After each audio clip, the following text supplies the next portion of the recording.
Donc, merci d'être avec nous ce soir. Je suis ravie d'introduire cette table ronde sur un sujet absolument passionnant qui est l'intelligence artificielle au service du diagnostic et de la prise en charge des maladies rares. Alors, pourquoi ce thème? Parce que le professeur Attarian nous l'a poussé, Mathilde a soufflé juste avant, mais aussi parce que ça résonne complètement avec l'ADN d'Alzheimer. Vous savez que notre vocation, c'est explorer et développer les terres inconnues. On est très actifs en santé. Et donc, ce thème, intelligence artificielle et maladies rares, ça résonne avec ces terres inconnues, ça résonne avec l'innovation en santé, ça résonne avec l'impact pour le soin, ça résonne avec les nouvelles tech. Donc, tout ça, c'est des choses qui nous tiennent à cœur. Et aussi, vous savez, chez Alzheimer, on a créé une fondation pour les maladies rares il n'y a pas si longtemps. Enfin, il y a 2 ans quand même maintenant. Et sa vocation, c'est de mettre à disposition des patients et des familles de patients atteints des maladies les plus rares, les compétences et les équipes d'Alzheimer. Donc, c'est pour vous dire comme c'est un sujet qui nous tient à cœur aujourd'hui.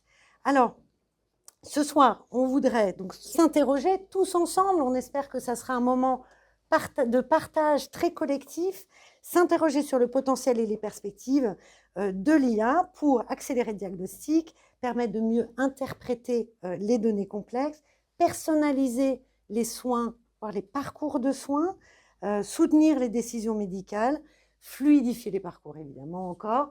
Donc tous ces enjeux qui sont particulièrement importants dans le domaine des maladies rares. Et on sait bien que derrière tout ça, il y a des freins, des questionnements sur l'applicabilité, il y a des contraintes réglementaires, la représentativité des données, en particulier dans le domaine des maladies rares. Donc, beaucoup de questions. En quoi ces outils et ces méthodes peuvent vraiment aider? Et s'il y a des doutes, en fait, on voudrait que tout ça, ça s'exprime.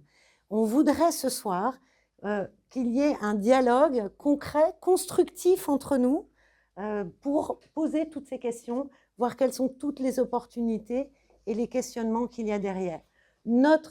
Vraiment notre rêve ultime, ça serait que, en fait, vous discutiez entre vous et qu'il y ait des collaborations qui se créent. Donc, nous avons un parterre ce soir assez divers entre des entrepreneurs, des soignants. Qui est-ce qu'on a aussi? C'est Elsa qui va vous dire tout ça. Des gens de la recherche, voilà. Donc, tout ça, dans la salle, des industriels aussi. Donc, on va mêler tout ça.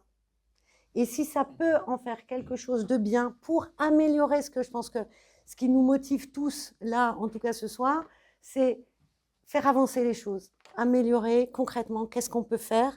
Est-ce qu'on peut faire un pas en avant ensemble? Donc, je vous souhaite une très, très belle soirée et je laisse Elsa présenter nos intervenants. Merci beaucoup Géraldine. Alors, ce que je vous propose ce soir, on va faire les choses finalement en 2 parties. On va commencer par aborder un certain nombre de questions avec nos intervenants que je vais vous présenter. Ensuite, on fera une petite pause où on ouvrira les questions. L'objectif, c'est que vous puissiez justement intervenir, poser vos questions, challenger nos intervenants également. On a notre dernier intervenant qui arrive. Voilà, quand on va vous mettre au milieu, David.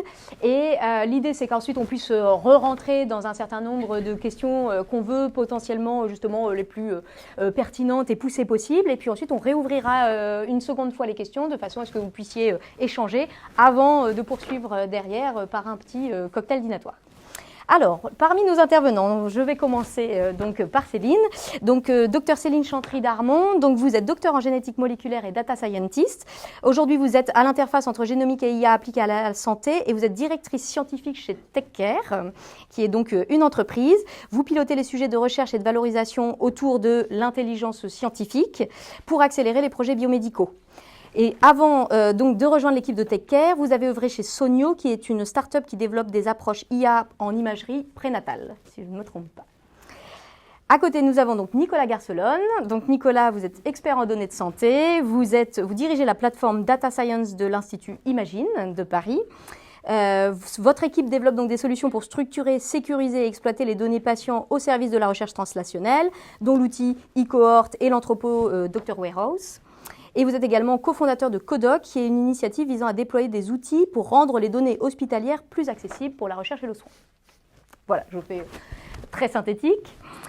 Professeur Marie de Terrac, vous êtes PUPH au CHU de Rennes, vous êtes également entrepreneur, donc vous dirigez l'unité de bioinformatique médicale du CHU, vous êtes également cofondatrice et CIO de la start-up Gene, si je prononce bien, qui est spécialisée dans l'interprétation des données génomiques et les outils d'aide au diagnostic. Vous avez également développé Diagno, qui est une plateforme destinée à aider les laboratoires et cliniciens à transformer les données biologiques et génomiques complexes en résultats cliniquement actionnables. Voilà, je ne vais pas plus loin.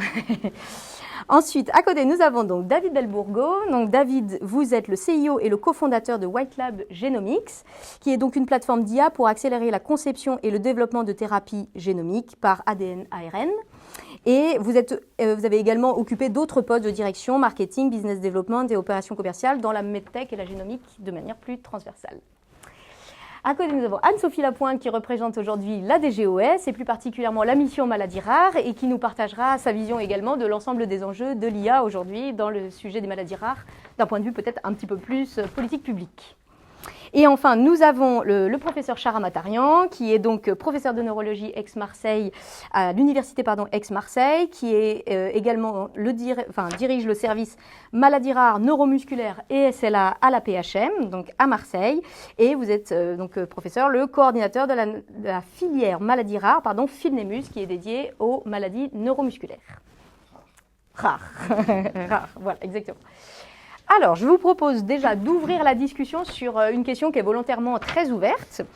On dit souvent que l'IA a besoin de beaucoup de données, alors même que le propre des maladies rares, c'est justement qu'il y a, par définition, relativement peu de patients et qu'ils sont peu nombreux dans les maladies rares qu'ils représentent. Donc aujourd'hui, comment est-ce qu'on fait concrètement pour mettre en œuvre de l'IA dans les maladies rares? Alors, j'ouvre la discussion. Est-ce que Nicolas, vous souhaitez commencer? Je peux commencer. Alors, dans l'IA, en fait, il y a deux types d'IA. Il y a une IA transversale, une IA verticale. En fait, nous, ce qu'on va faire, c'est qu'on va utiliser l'IA qui a été appris sur des grands jeux de données, effectivement, parce qu'il faut beaucoup de données pour apprendre. Typiquement, ce qu'on fait dans le traitement du langage. Donc nous, ce qu'on fait à Necker, c'est qu'on va analyser les comptes rendus pour extraire des informations, pour pouvoir ensuite essayer de faire de l'aide au diagnostic. Et toute cette tâche d'extraction d'informations à partir des textes, en fait, on s'appuie sur des outils déjà existants qui ont appris sur des gros volumes et on va appliquer ça ensuite sur les données des patients. Et finalement, l'IA, elle est là. Ensuite, on va utiliser des méthodes plus traditionnelles pour la partie de la décision parce qu'on va avoir qu'un ou deux patients sur les maladies ultra rares. Et là, on va utiliser d'autres méthodes par similarité ou par d'autres méthodes d'analyse statistique qui ne sont pas de l'IA proprement parlée. Donc, on va choisir à quel endroit on va utiliser l'intelligence artificielle pour être le plus performant. On ne va pas l'utiliser sur tout. Et par rapport aux petits nombres, ça c'est sur les comptes rendus, mais quand on travaille sur les photographies par exemple, on s'est rendu compte que 7 photos suffisent pour avoir un algorithme qui est capable de reconnaître les caractéristiques qui permettraient de retrouver des patients sur une maladie spécifique. Donc, peut-être pour rebondir sur ce que dit Nicolas, dans l'intelligence artificielle comme dans les mathématiques appliquées, il y a la phase d'apprentissage qui va nous permettre de construire des modèles. Donc là, on a vraiment besoin d'un grand nombre. Ça, c'est vraiment important. Mais une fois qu'ils ont été appris, même en population générale, que ce soit pour l'image, pour le texte, en fait, on va pouvoir les transférer, apprentissage par transfert, ou on va pouvoir les affiner pour pouvoir les utiliser. C'est-à-dire qu'on va... le langage médecine clinique n'est pas le même que le langage courant, mais on a quand même des modèles de type BERT qui ont été affinés, qui ont été, etc. Et on va pouvoir les travailler sur un plus petit nombre. Ça, c'est important. Et puis dans le cadre des maladies rares, il y a le texte, il y a l'image, mais il y a aussi le génome. Donc nous, on est spécialiste du génome en tant que généticien moléculaire. Et ce qui va nous intéresser, c'est donc un génome humain. On va avoir 5 millions de différences entre une personne et une autre, à peu près. Et puis parmi ces 5 millions de variations, on va pouvoir trouver le variant ou les variants qui vont nous indiquer finalement un diagnostic moléculaire. Donc pour passer de 5 millions à une poignée, on va jouer à différents niveaux des algorithmes d'IA en général. Voilà. Que ce soit pour la détection des variants, comment on est capable avec des nouvelles technologies qui parallélisent des mesures d'identifier quelque chose de différent de ce qui est attendu. Donc déjà là, on a du machine learning, etc. Et puis une fois qu'on a détecté ces variations, ces 5 millions de variations, on va vouloir les comprendre. Et pour les comprendre, il faut agréger de la donnée qui a été collectés pendant des dizaines d'années, voire encore plus. Et il va falloir les apposer en fait sur ces variations du génome. Il faut imaginer plein de coordonnées. Sur ces coordonnées, on veut savoir si c'est un variant dans le codant, si c'est un endroit où s'arrêter, etc. Et ça, on avait plein de scores qui sont associés à des variations biochimiques, etc. Et donc, l'IA, ce qui est bien, c'est qu'on peut en faire ce qu'on appelle des métascores. On peut synthétiser l'information pour avoir quelque chose de mesurable. Puisque au final, même si on a de l'IA, c'est le généticien qui va prendre une décision. Et pour prendre une décision, il faut qu'il comprenne ce qu'il va avoir entre les mains. Donc, les outils d'IA, différents niveaux, détection, contextualisation, interprétation. Et là, en fait, on apprend sur les génomes, tous les génomes qui ont été séquencés, que ce soit pour les maladies rares ou pas pour les maladies rares, maladies complexes, et on va apprendre de tout ça. Et puis ensuite, dans le contexte des maladies rares, en intégrant les phénotypes, en intégrant les trajectoires, on va pouvoir contextualiser la donnée. Donc c'est important de voir, tu avais 2 approches d'IA, c'est celle celle qu'on va utiliser, elle n'a pas obligatoirement appris sur des données de maladies rares. Et ça, je pense que ça, c'est un point important à souligner. C'est juste la notion de représentation de patients, en fait. C'est cette idée, c'est utiliser l'IA pour essayer de représenter les patients d'une manière computationnelle pour faire du traitement dessus. Et pour ça, ça peut être généralisable à tous les patients, pas forcément aux maladies rares. Mais ensuite, on va l'appliquer aux maladies rares. Vraiment cette idée de... J'ai peut-être Pardon. C'était juste pour faire le lien avec le plan national maladies rares, parce que ces enjeux d'IA font partie de notre 4e axe. Pour ça, on a besoin d'infrastructures. Donc c'est aussi extrêmement important d'avoir ça dans le viseur, et quand on construit notre plan, de travailler aussi avec qu'est-ce qu'on va poser comme infrastructure, comment la capacité aussi pour pouvoir collecter les données. Et il y a un très joli projet qui est porté depuis le 3e plan maladies rares avec la Banque nationale des données de maladies rares et puis avec Nicolas, sur aussi quelque chose de très pratico-pratique. Donc il y a l'infrastructure, mais il y a aussi qu'est-ce que ça va nous apporter. C'est aussi aider à aller chercher dans les dossiers patients informatisés de l'information par le traitement du langage, et de pouvoir aller nourrir ensuite, nous, notre set de données minimum maladies rares, et pouvoir ensuite plus facilement, je dirais, automatiser certaines fonctions qui pour nous sont indispensables et qui permettront de dégager du temps, et notamment parfois du temps médical qui est occupé à rentrer de la donnée, pour pouvoir suivre les patients et les soigner. Donc ça, c'est aussi un enjeu de faciliter la vie du clinicien avec des automatisations et des données qui pourront être puisées directement dans le dossier patient informatisé. David, vous alliez compléter. J'allais aller dans le sens de ce qui a été dit, peut-être avec un axe un peu différent, parce que dans notre cas, c'est sur les aspects thérapeutiques, mais justement pour mettre l'accent sur le fait que l'IA permet justement d'adresser le domaine des maladies rares grâce à ce côté hybride de l'intelligence artificielle, des grands jeux de données et des jeux de données plus petits concernant les patients. Nous, on est sur, et j'ai un exemple concret, puisqu'on travaille avec l'Institut Imagine sur un projet avec Sanofi sur les maladies podocytaires. Sauf faire de ma part, ce sont des maladies rares, des maladies du rein. Et l'idée dans le design d'une thérapie de médecine génomique, c'est d'identifier une porte d'entrée dans la cellule, donc un récepteur cellulaire.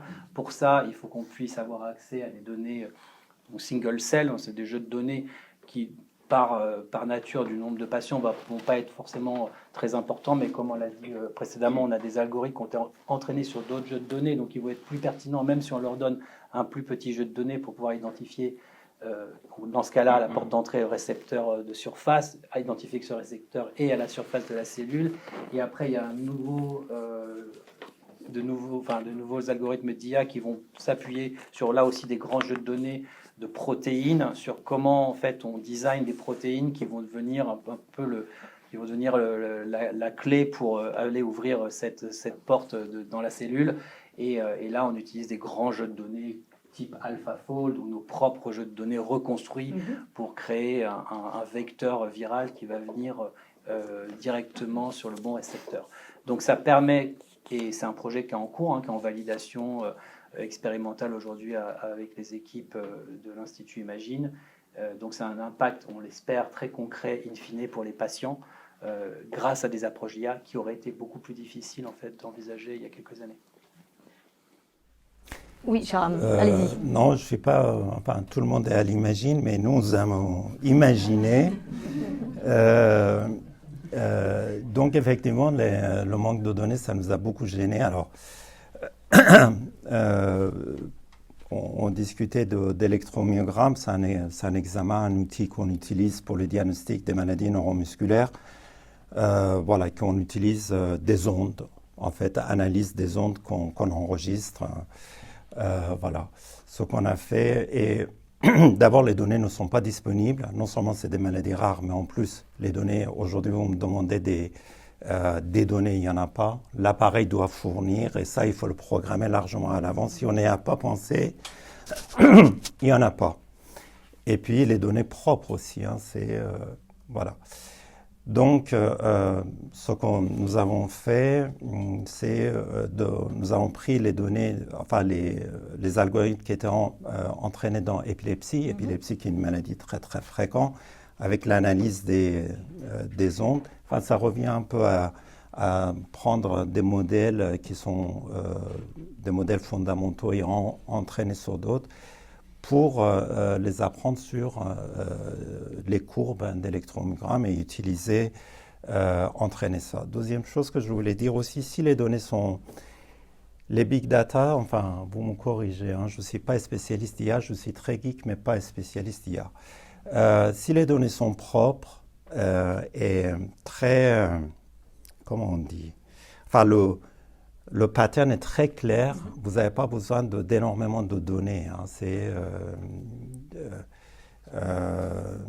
peu de données aussi pour de sortir des lignes. Pourquoi je vous disais ça, j'ai oublié, mais bon. Donc on n'a pas forcément besoin de big data. Troisième chose aussi, c'est qu'on a l'habitude à Marseille de tricher. Donc, sur une petite donnée, on a fait des données synthétiques. Je ne sais pas si vous allez en parler. Donc, en fait, on a créé des données qui ressemblent beaucoup aux données vraies. Et ça, c'est pas mal pour entraîner le modèle et revalider avec d'autres données qu'on a réservées.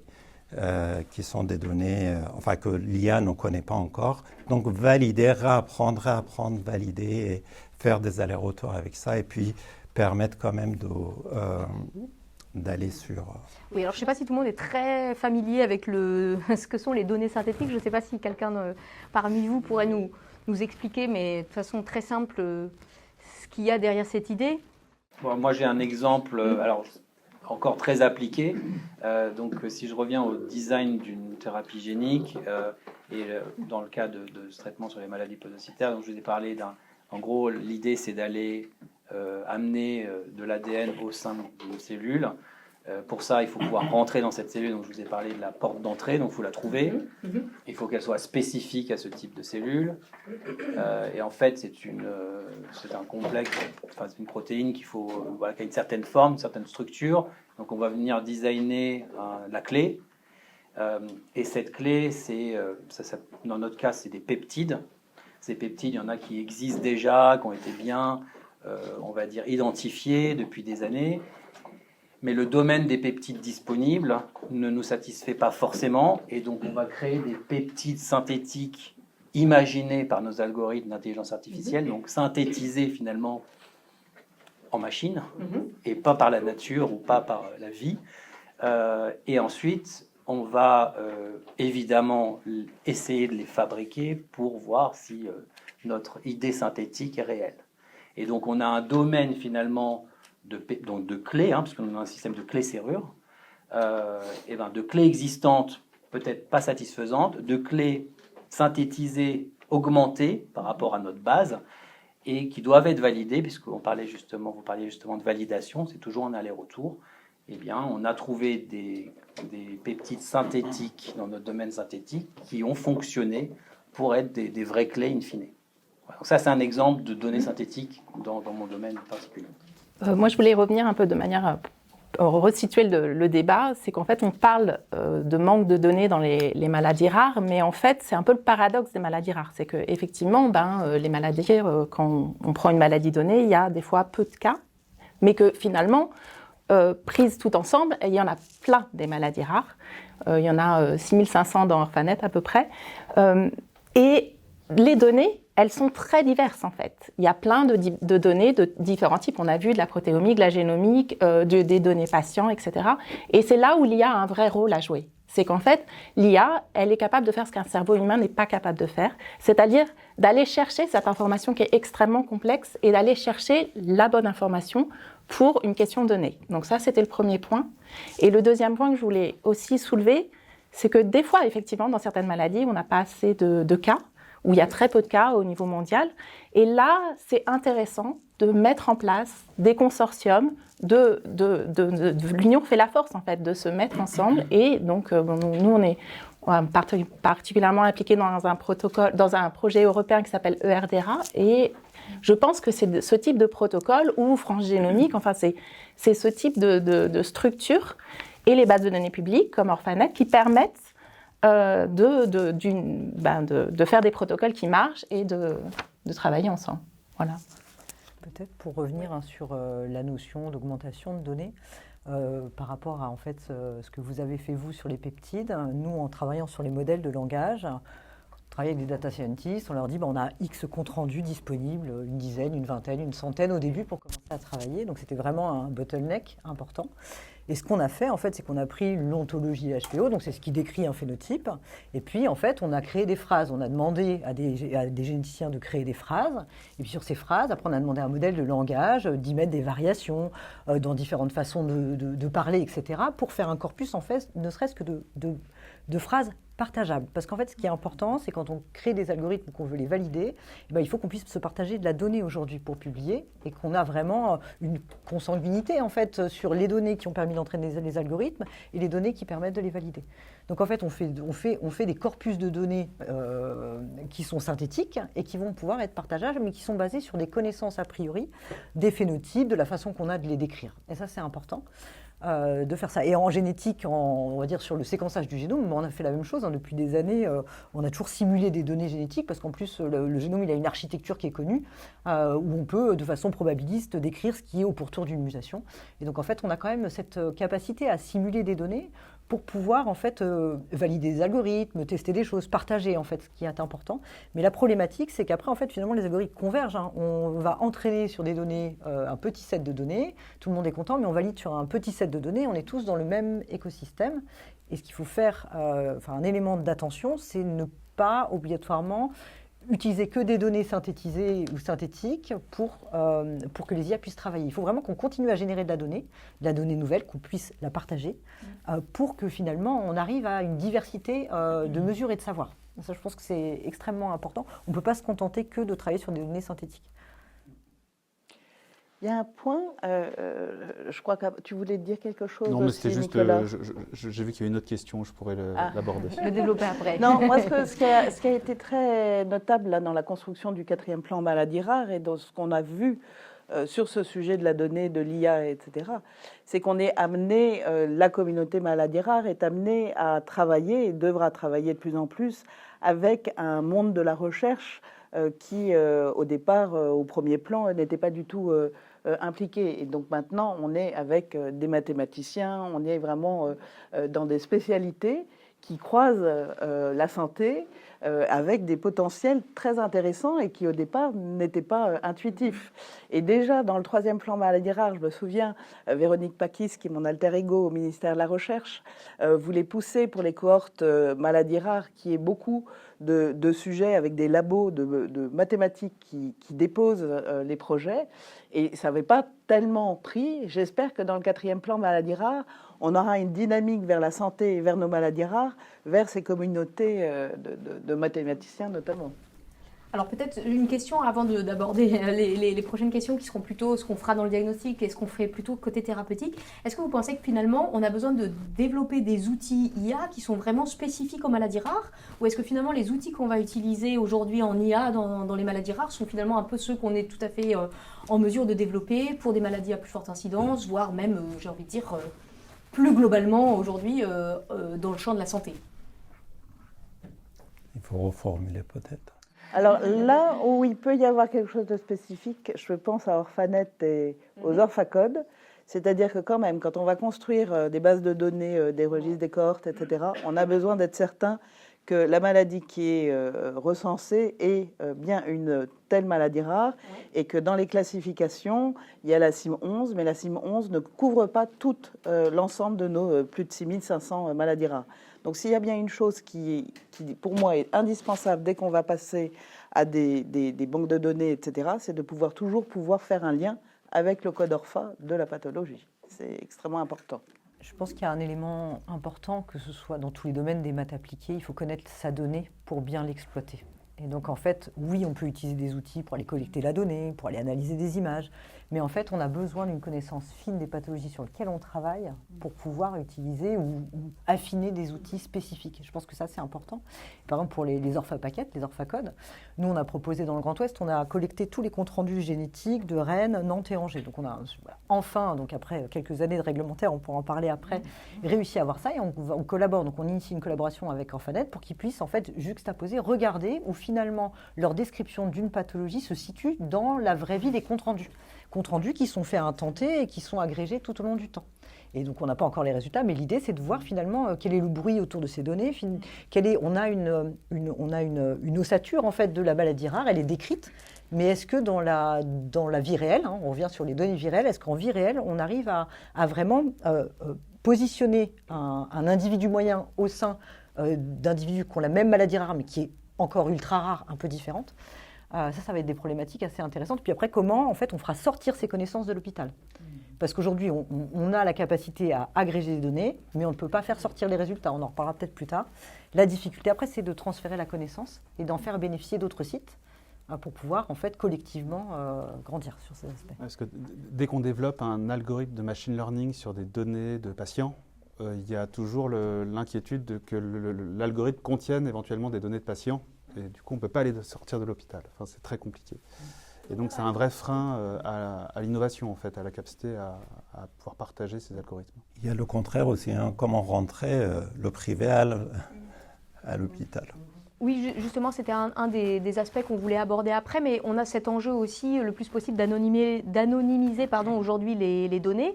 Alors, je ne sais pas dans quelle mesure est-ce que c'est justement un frein ou est-ce que ça pourrait devenir une opportunité d'une certaine manière, cette anonymisation dans des maladies où parfois l'enjeu c'est plutôt justement de pouvoir identifier les patients. Je veux juste parler d'une expérience qui nous est arrivée donc sur cette volonté de mettre ensemble des données phénotypiques de patients.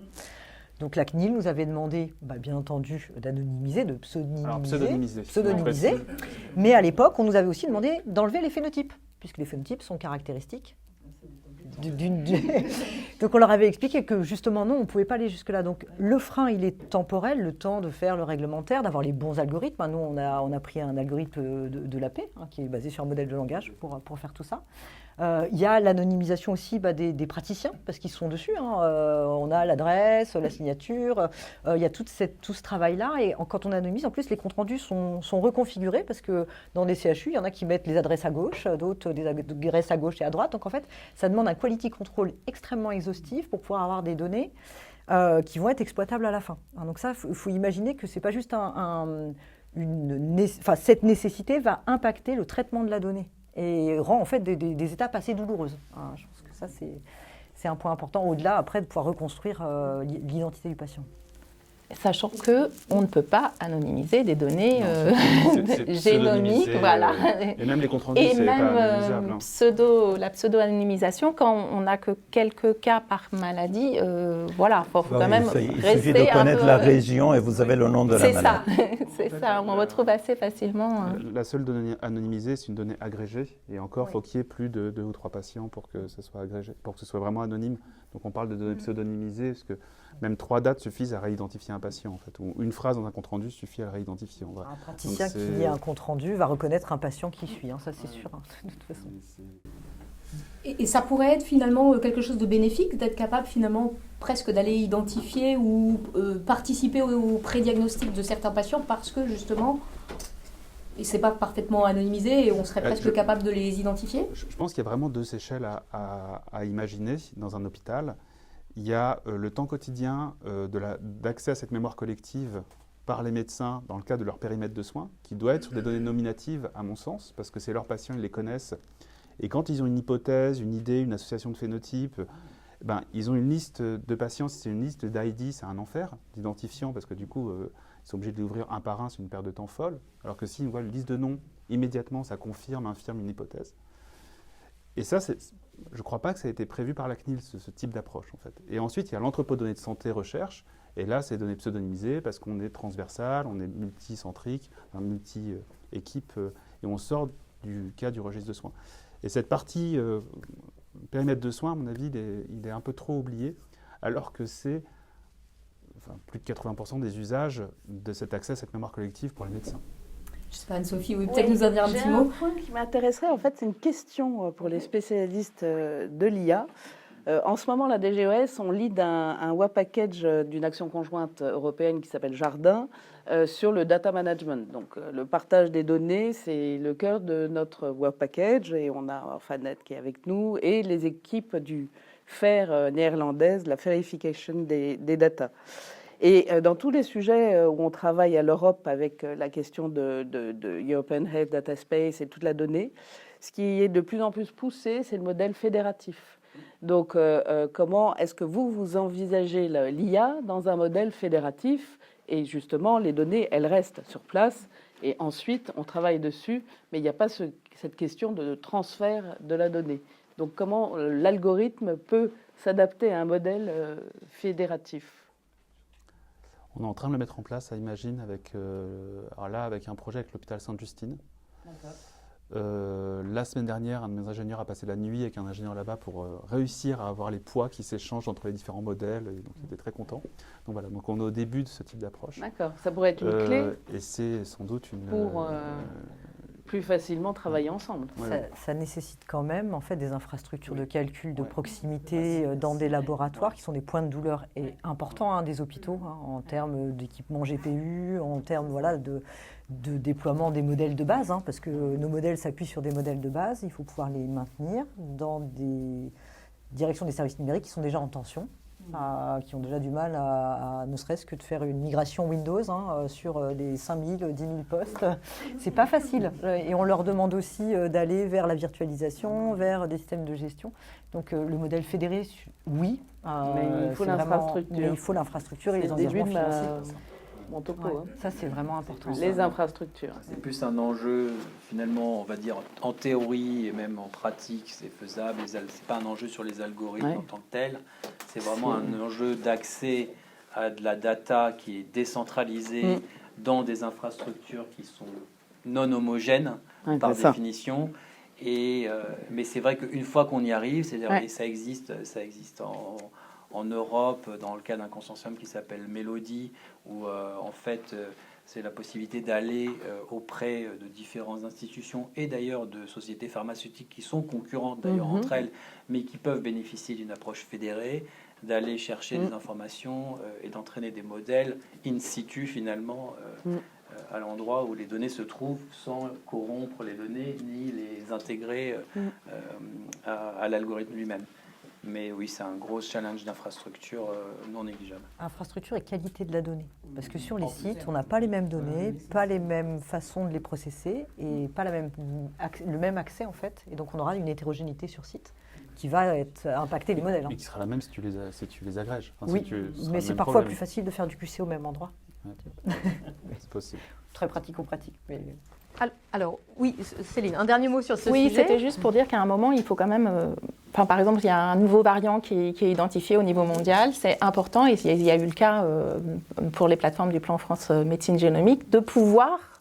on a identifié un nouveau variant dans une maladie génétique rare, de pouvoir remonter et d'aller pouvoir retester toutes les séquences génomiques des patients qui sont dans les bases de données des laboratoires et de pouvoir donner, enfin, un diagnostic génétique à des familles qui étaient en errance jusqu'à présent. Donc il y a un moment où il faut pouvoir remonter à cette information-là. Oui, bien sûr, c'est pour ça. Alors ça fait une très bonne transition avec la question suivante. Est-ce que concrètement l'IA, aujourd'hui, c'est un outil pour réduire l'errance diagnostique? Est-ce qu'on peut l'affirmer ou en tout cas l'espérer peut-être dans les années à venir? Oui, l'errance ou l'impasse. Alors, on parle de l'errance ou l'impasse, voilà, exactement. Alors peut-être. C'est deux sujets différents. Oui.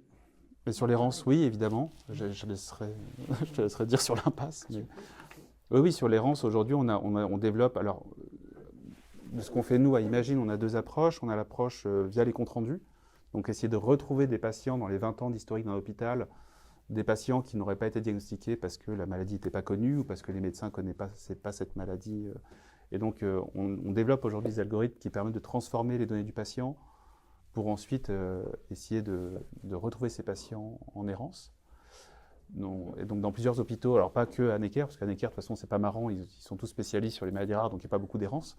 Mais on travaille dans d'autres hôpitaux en France sur lesquels et même sur des maladies ultra rares, pour lesquelles il y a peut-être 20 patients en France, et donc essayer de retrouver ces patients-là.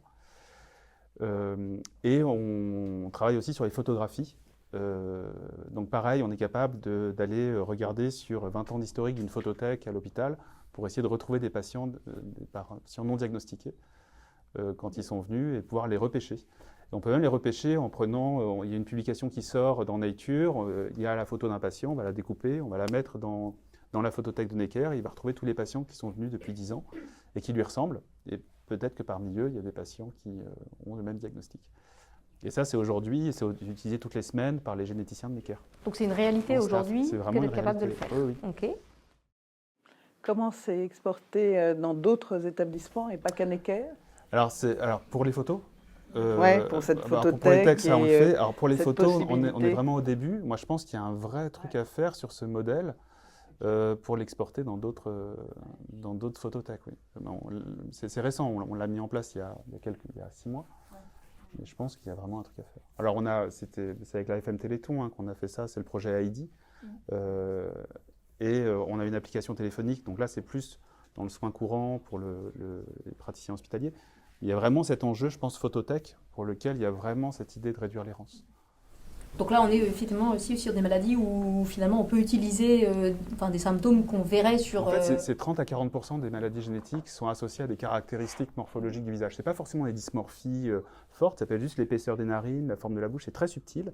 Les généticiens aguerris arrivent à les repérer, et pas forcément sur toutes les ethnies, parce que des fois, ils ne sont pas sur des ethnies qu'ils ne maîtrisent pas, ils ne le voient pas, alors que l'algorithme, lui, est capable de les détecter.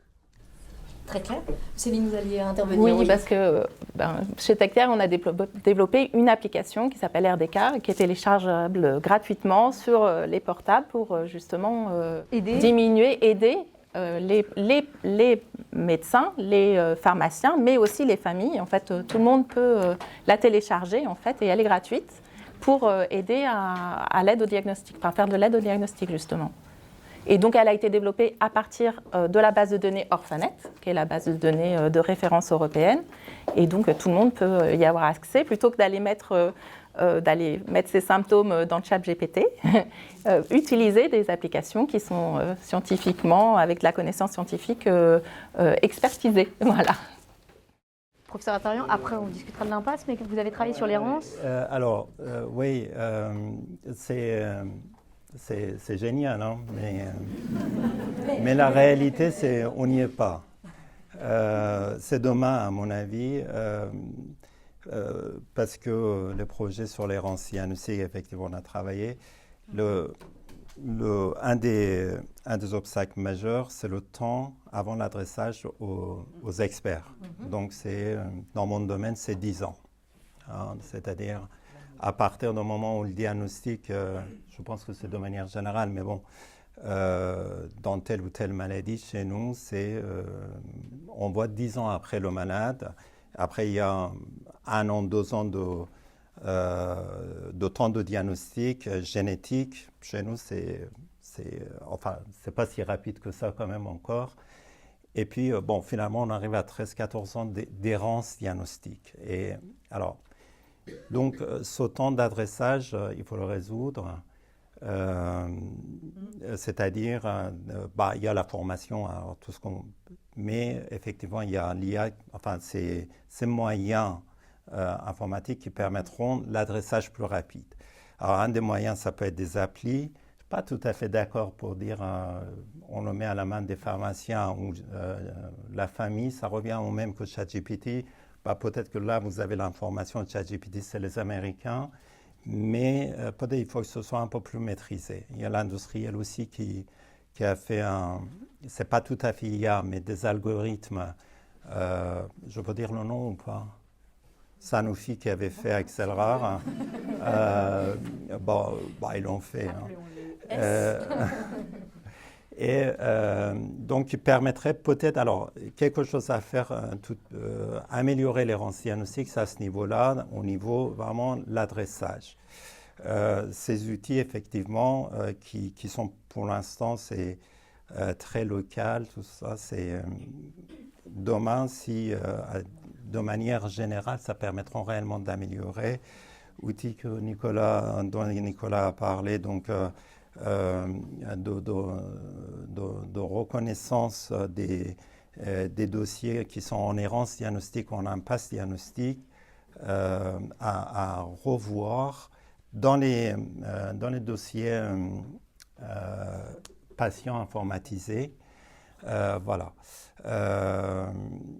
qui permettront demain, c'est aujourd'hui, d'améliorer rapidement, mais il reste quand même ce travail à faire. Ce n'est pas tout à fait aujourd'hui. Shahram a raison. Juste, je rebondis là-dessus. Shahram a raison. L'IA, c'est une chose, mais là, c'est l'information, la formation de l'amont avant d'arriver dans les centres experts. Et on doit réduire ce temps, on doit communiquer sur, quand on a un médecin de ville, si c'est ce qu'on appelle, et l'Alliance Maladies Rares parle toujours de la pédagogie du doute, c'est qu'il faut vraiment que les médecins aient cette pédagogie du doute et connaissent comment on est organisé. Ils ne vont pas connaître les 6500 maladies, mais ils pourront être orientés, etc. Et après, ce qui serait intéressant, et c'est là où des outils comme TechCare peuvent être vraiment intéressants, c'est pour pouvoir orienter justement vers le centre et savoir où il faut aller, puisque ça se base sur Orphanet et sur l'adressage. C'est pas la description de la maladie. C'est un outil d'adressage, un diagnostic.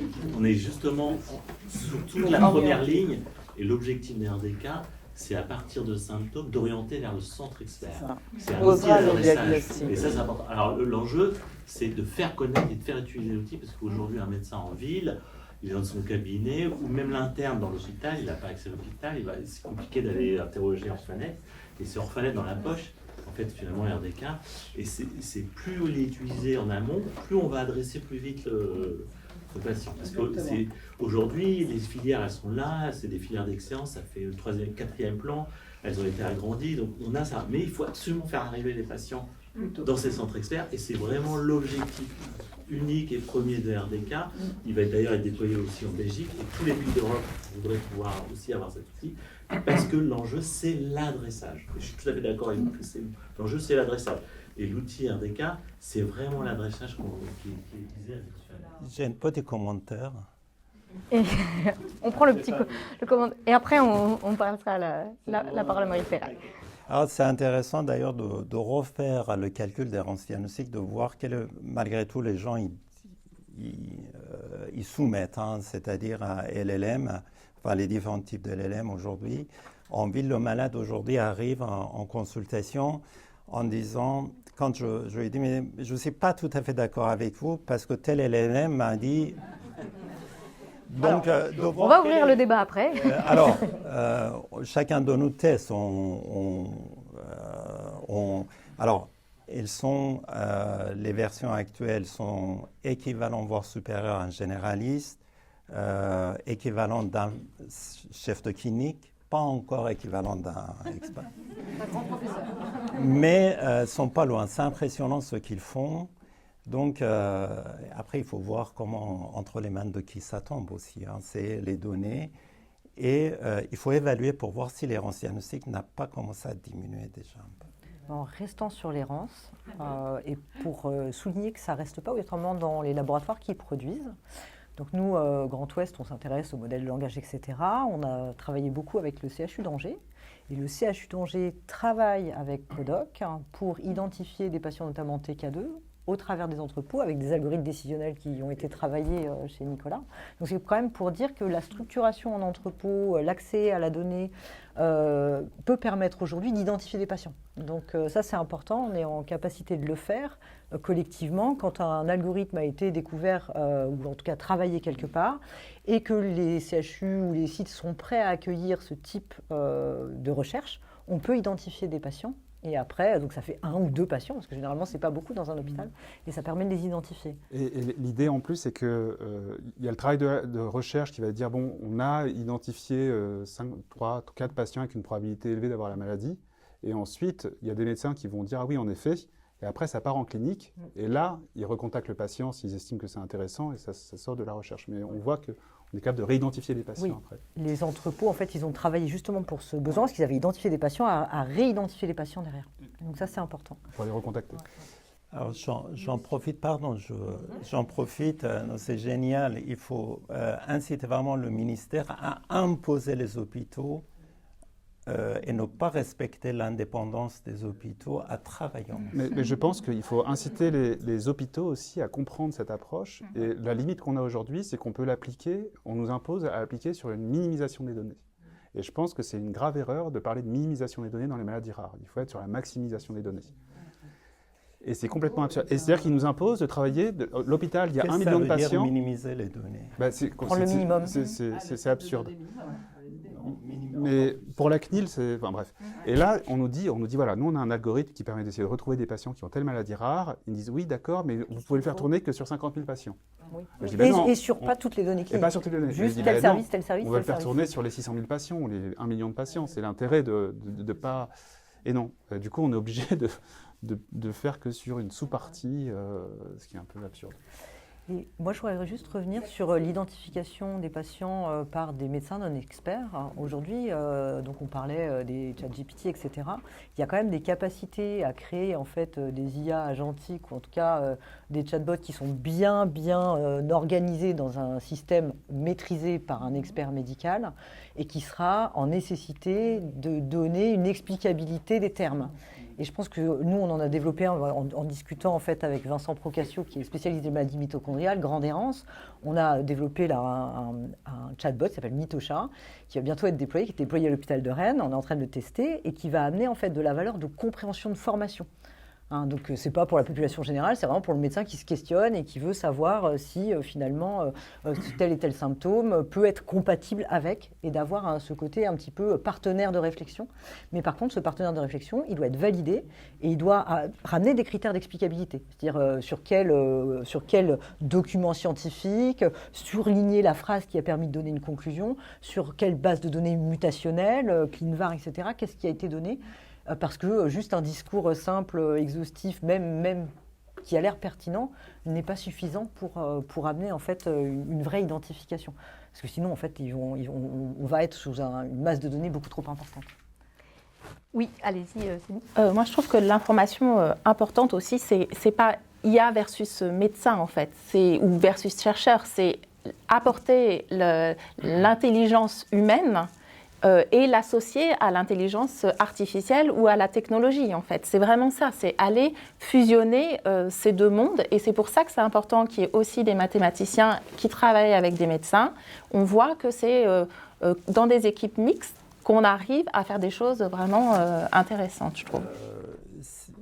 Oui, Charles. Je demande l'autorisation, mais alors encore plus rare que les données rares, ce sont les experts IA ou mathématiciens. Où vous trouvez ces mathématiciens qui travaillent avec les... Il y en a de plus en plus. Oui. Oui. Des polytechniciens qui font des thèses. Alors, les polytechniciens, ils ne viendront pas vers les hôpitaux. Enfin, je suis vraiment bien placé pour vous dire que c'est non. Je travaillais chez Sonio, et donc Sonio, la première application qui avait été développée, c'est Soniopédia, et c'était la thèse de Rémi Besson, qui avait fait sa thèse entre Polytechnique, pour la partie IA et expertise, avec Stéphanie Alonso-Senière, et Necker et Yville, et alors, pour l'expertise... L'assistance publique de Paris a eu pour une fois une intelligence à contracter avec des grandes écoles d'ingénieurs, avoir quelqu'un. Aller chercher un polytechnicien qui veut venir. Donc, ils vont travailler avec CMA, CGM et non pas avec l'assistance publique de Marseille. Et ça, je crois vraiment connaître le sujet. Alors, ça sera peut-être l'objet d'une autre table ronde que de savoir comment capter Polytechnique. Ah non. On a un réel problème de conservation des matières grises, ça c'est certain. Imagine aussi. Mais ça arrive quand même. Il y a de plus en plus de on aura des gens projets. utilisateurs de l'IA qui seront capables de coder dans des langages, ça c'est pas non plus extrêmement compliqué, mais qui ne seront pas obligatoirement en maîtrise des algorithmes qu'ils vont utiliser et en capacité à apporter une solution fiable à l'état de l'art. Ça c'est important. Et on sait faire des recettes. On a tous eu des étudiants qui arrivent, qui font des choses simples. Mais si on veut avancer, il faut aussi avoir des talents, des vrais talents dans nos hôpitaux. Et c'est important de pouvoir les conserver. Alors, je ne sais pas, professeur Marie-Thérèse, si vous souhaitiez parler de l'impasse diagnostique, puisque là, on a beaucoup parlé de l'errance. Ouais. Alors, dans l'impasse, c'est vraiment donc, au moment où on a déjà, on va prendre l'exemple du génome. On va avoir un génome qui a été joué à un moment donné à des fins particulières, à un temps T où le patient a certaines caractéristiques de sa pathologie qui font un signe d'appel pour une indication de génome. Donc on va avoir toute une orchestration qui se fait et malheureusement, dans un peu plus de 50% des cas, en fait, la réponse est négative. En l'état des connaissances actuelles, c'est bien ça, on n'est pas en capacité de proposer un diagnostic moléculaire.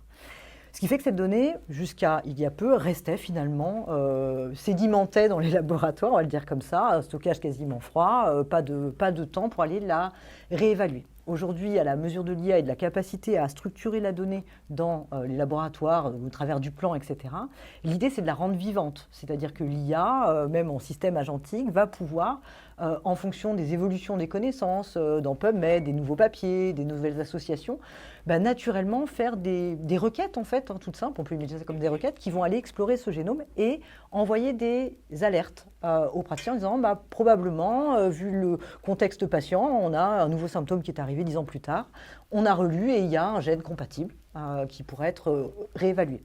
La problématique qu'on va avoir, donc cette IA va être intéressante, c'est la capacité en ressources médicales pour aller réinterpréter, relever des diagnostics en permanence. Moi, je suis hyper enthousiaste sur ces aspects-là. Donc, j'ai dit, dans le Grand Ouest, on a un outil de génomique, on va pouvoir mettre ces données vivantes, collecter toutes les données, et on aura 200 nouveaux patients à diagnostiquer dans l'année. Je n'ai pas eu une grande adhésion parce qu'en fait, le temps médical associé va être considérable et on ne peut pas se fier totalement aux IA parce qu'elles amènent une supposition.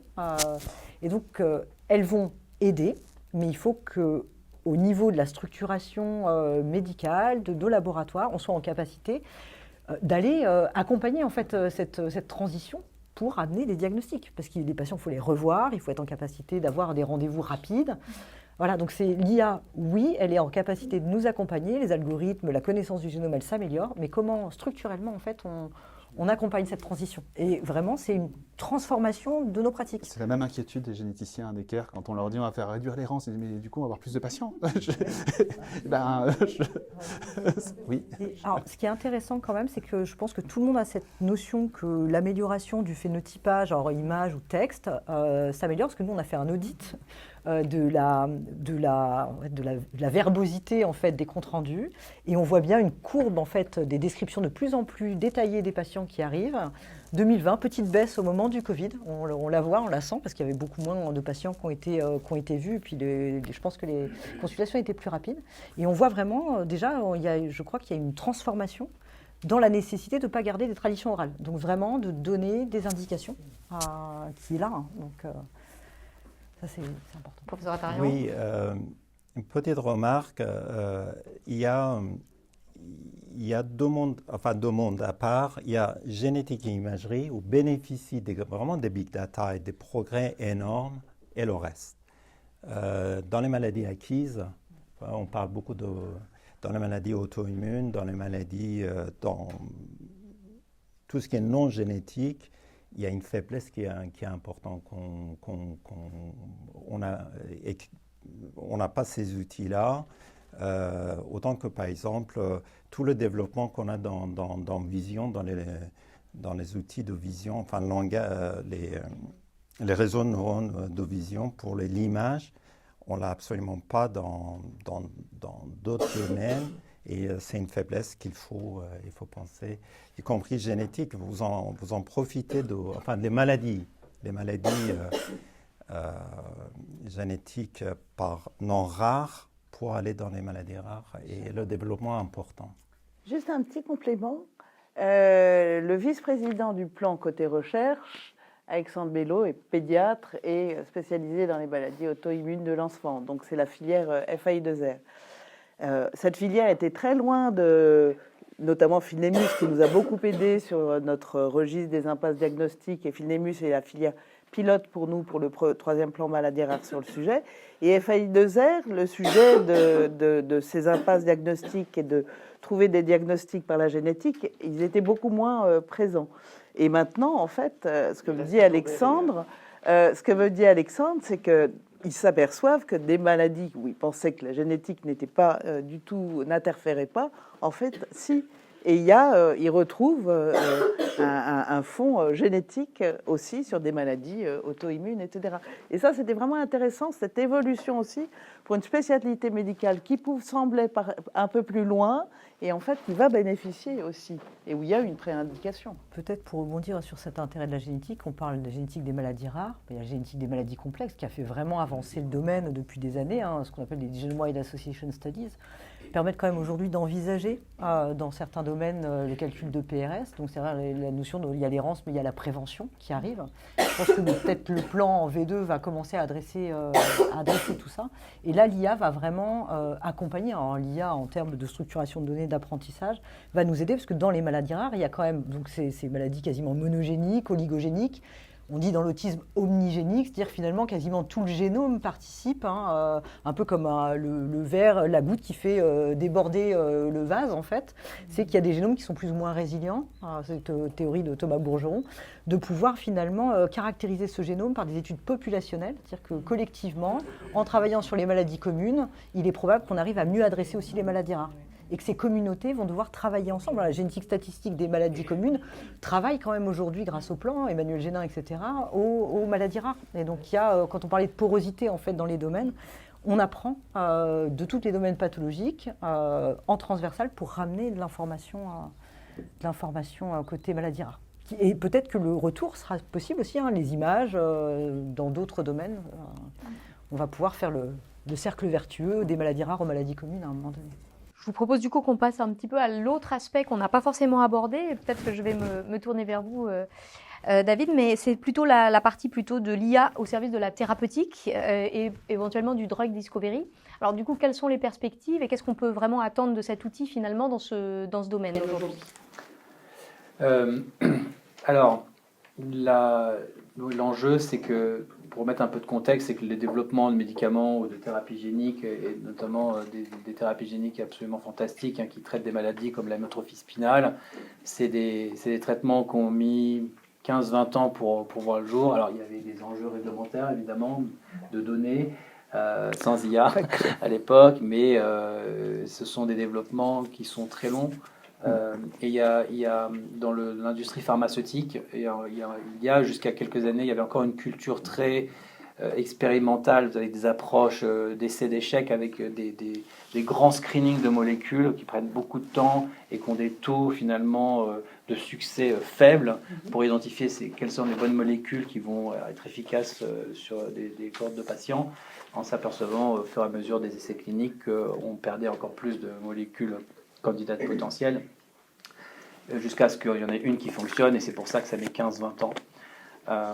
Et au final, c'est 2-3 milliards de R&D, et donc c'est aussi, in fine, des médicaments et des traitements qui coûtent, dans le cas de Zolgensma, qui est le traitement pour l'amyotrophie spinale, 2 millions d'euros, à peu près, pour traiter c'est des traitements d'enfants. Donc on a vu maintenant ça fonctionne, on voit des enfants qui ont été traités, qui sont au Téléthon et qui vivent presque normalement. Donc il y a une batterie de ces thérapies-là qui sont possibles. Certains dont on travaille avec l'Institut Imagine, avec l'Université de Nantes également, alors pas Rennes pour l'instant, mais pas loin. Et le principe, c'est vraiment un peu d'ingénieriser l'industrie pharmaceutique comme ça s'est fait dans l'aéromobile, dans l'aéronautique et l'automobile. L'aéromobile, c'est un nouveau concept que je vous livre ce soir. Fantomas. Voilà. Qui est une culture beaucoup plus industrielle et en fait, simplement, on fait pas vraiment des choses nouvelles dans le fond, simplement les données, puisque justement depuis l'avènement du Human Genome Project, les données de génétique, génomique sont disponibles, de protéomique sont disponibles, donc on a beaucoup plus de données, donc on est capable maintenant, avec la technologie et les puissances de calcul qui sont disponibles, de créer énormément de simulations et d'éviter aux développeurs de médicaments de le faire au labo. En tout cas, de faire beaucoup au labo et de faire de moins en moins au labo, et d'arriver donc avec des candidats beaucoup plus qualifiés. Et ça va d'ailleurs dans le sens, alors on parlait de réglementaire justement, et c'est vis-à-vis des États-Unis, il faudra aussi effectivement, il faut garder un œil sur la Chine et sur l'Inde, qui est aussi très IA orienté pour les hôpitaux. Mais la FDA a notamment envoyé des guidelines en milieu d'année dernière en demandant aux industriels pharmaceutiques, dans le cas, je pense que c'était les anticorps monoclonaux précisément, de réduire de manière drastique les essais donc sur les animaux avant les phases cliniques et de tester de plus en plus dans des hypothèses donc type jumeaux numériques pour pouvoir éliminer déjà le nombre ou réduire le nombre d'essais sur les animaux. Donc il y a un enjeu économique, un enjeu même environnemental et sociétal qui est majeur et qui est assez nouveau. Dans l'industrie pharmaceutique. Sanofi, pour ne pas le nommer une deuxième fois, ont été ceux qui ont pris on va dire le tournant de l'IA vraiment de manière très agressive il y a 4-5 ans, donc un peu avant tout le monde. Et maintenant, tout le monde s'y met. Voilà. J'étais à une conférence qui s'appelle JP Morgan, où il y a toute la pharma. Le sujet de JP Morgan, ça fait 2 ans que c'est l'IA. Et JP Morgan, cette conférence, c'est la pharma. Donc tout le monde s'y met. Et donc c'est un bon espoir pour pouvoir amener des médicaments beaucoup plus rapidement auprès des patients, parce que moi, je suis ingénieur de formation et je crois que ce qui m'a fait créer cette entreprise, c'est de me dire on ne peut pas laisser il faut 15 ans pour développer une molécule. Alors la biologie est beaucoup plus complexe qu'une voiture, je ne dirais pas le contraire, mais aujourd'hui on a des outils computationnels ultra puissants qui permettent d'aller beaucoup plus vite et à la rigueur même de se tromper plus vite, ce qui est un enjeu majeur. Très clair. Je ne sais pas si ça amène des réactions sur... Professeur Attarion, est-ce que c'est une réalité aujourd'hui finalement? Réalité, en tout cas, encore une fois, pas d'aujourd'hui, mais qu'on le sent, c'est effectivement,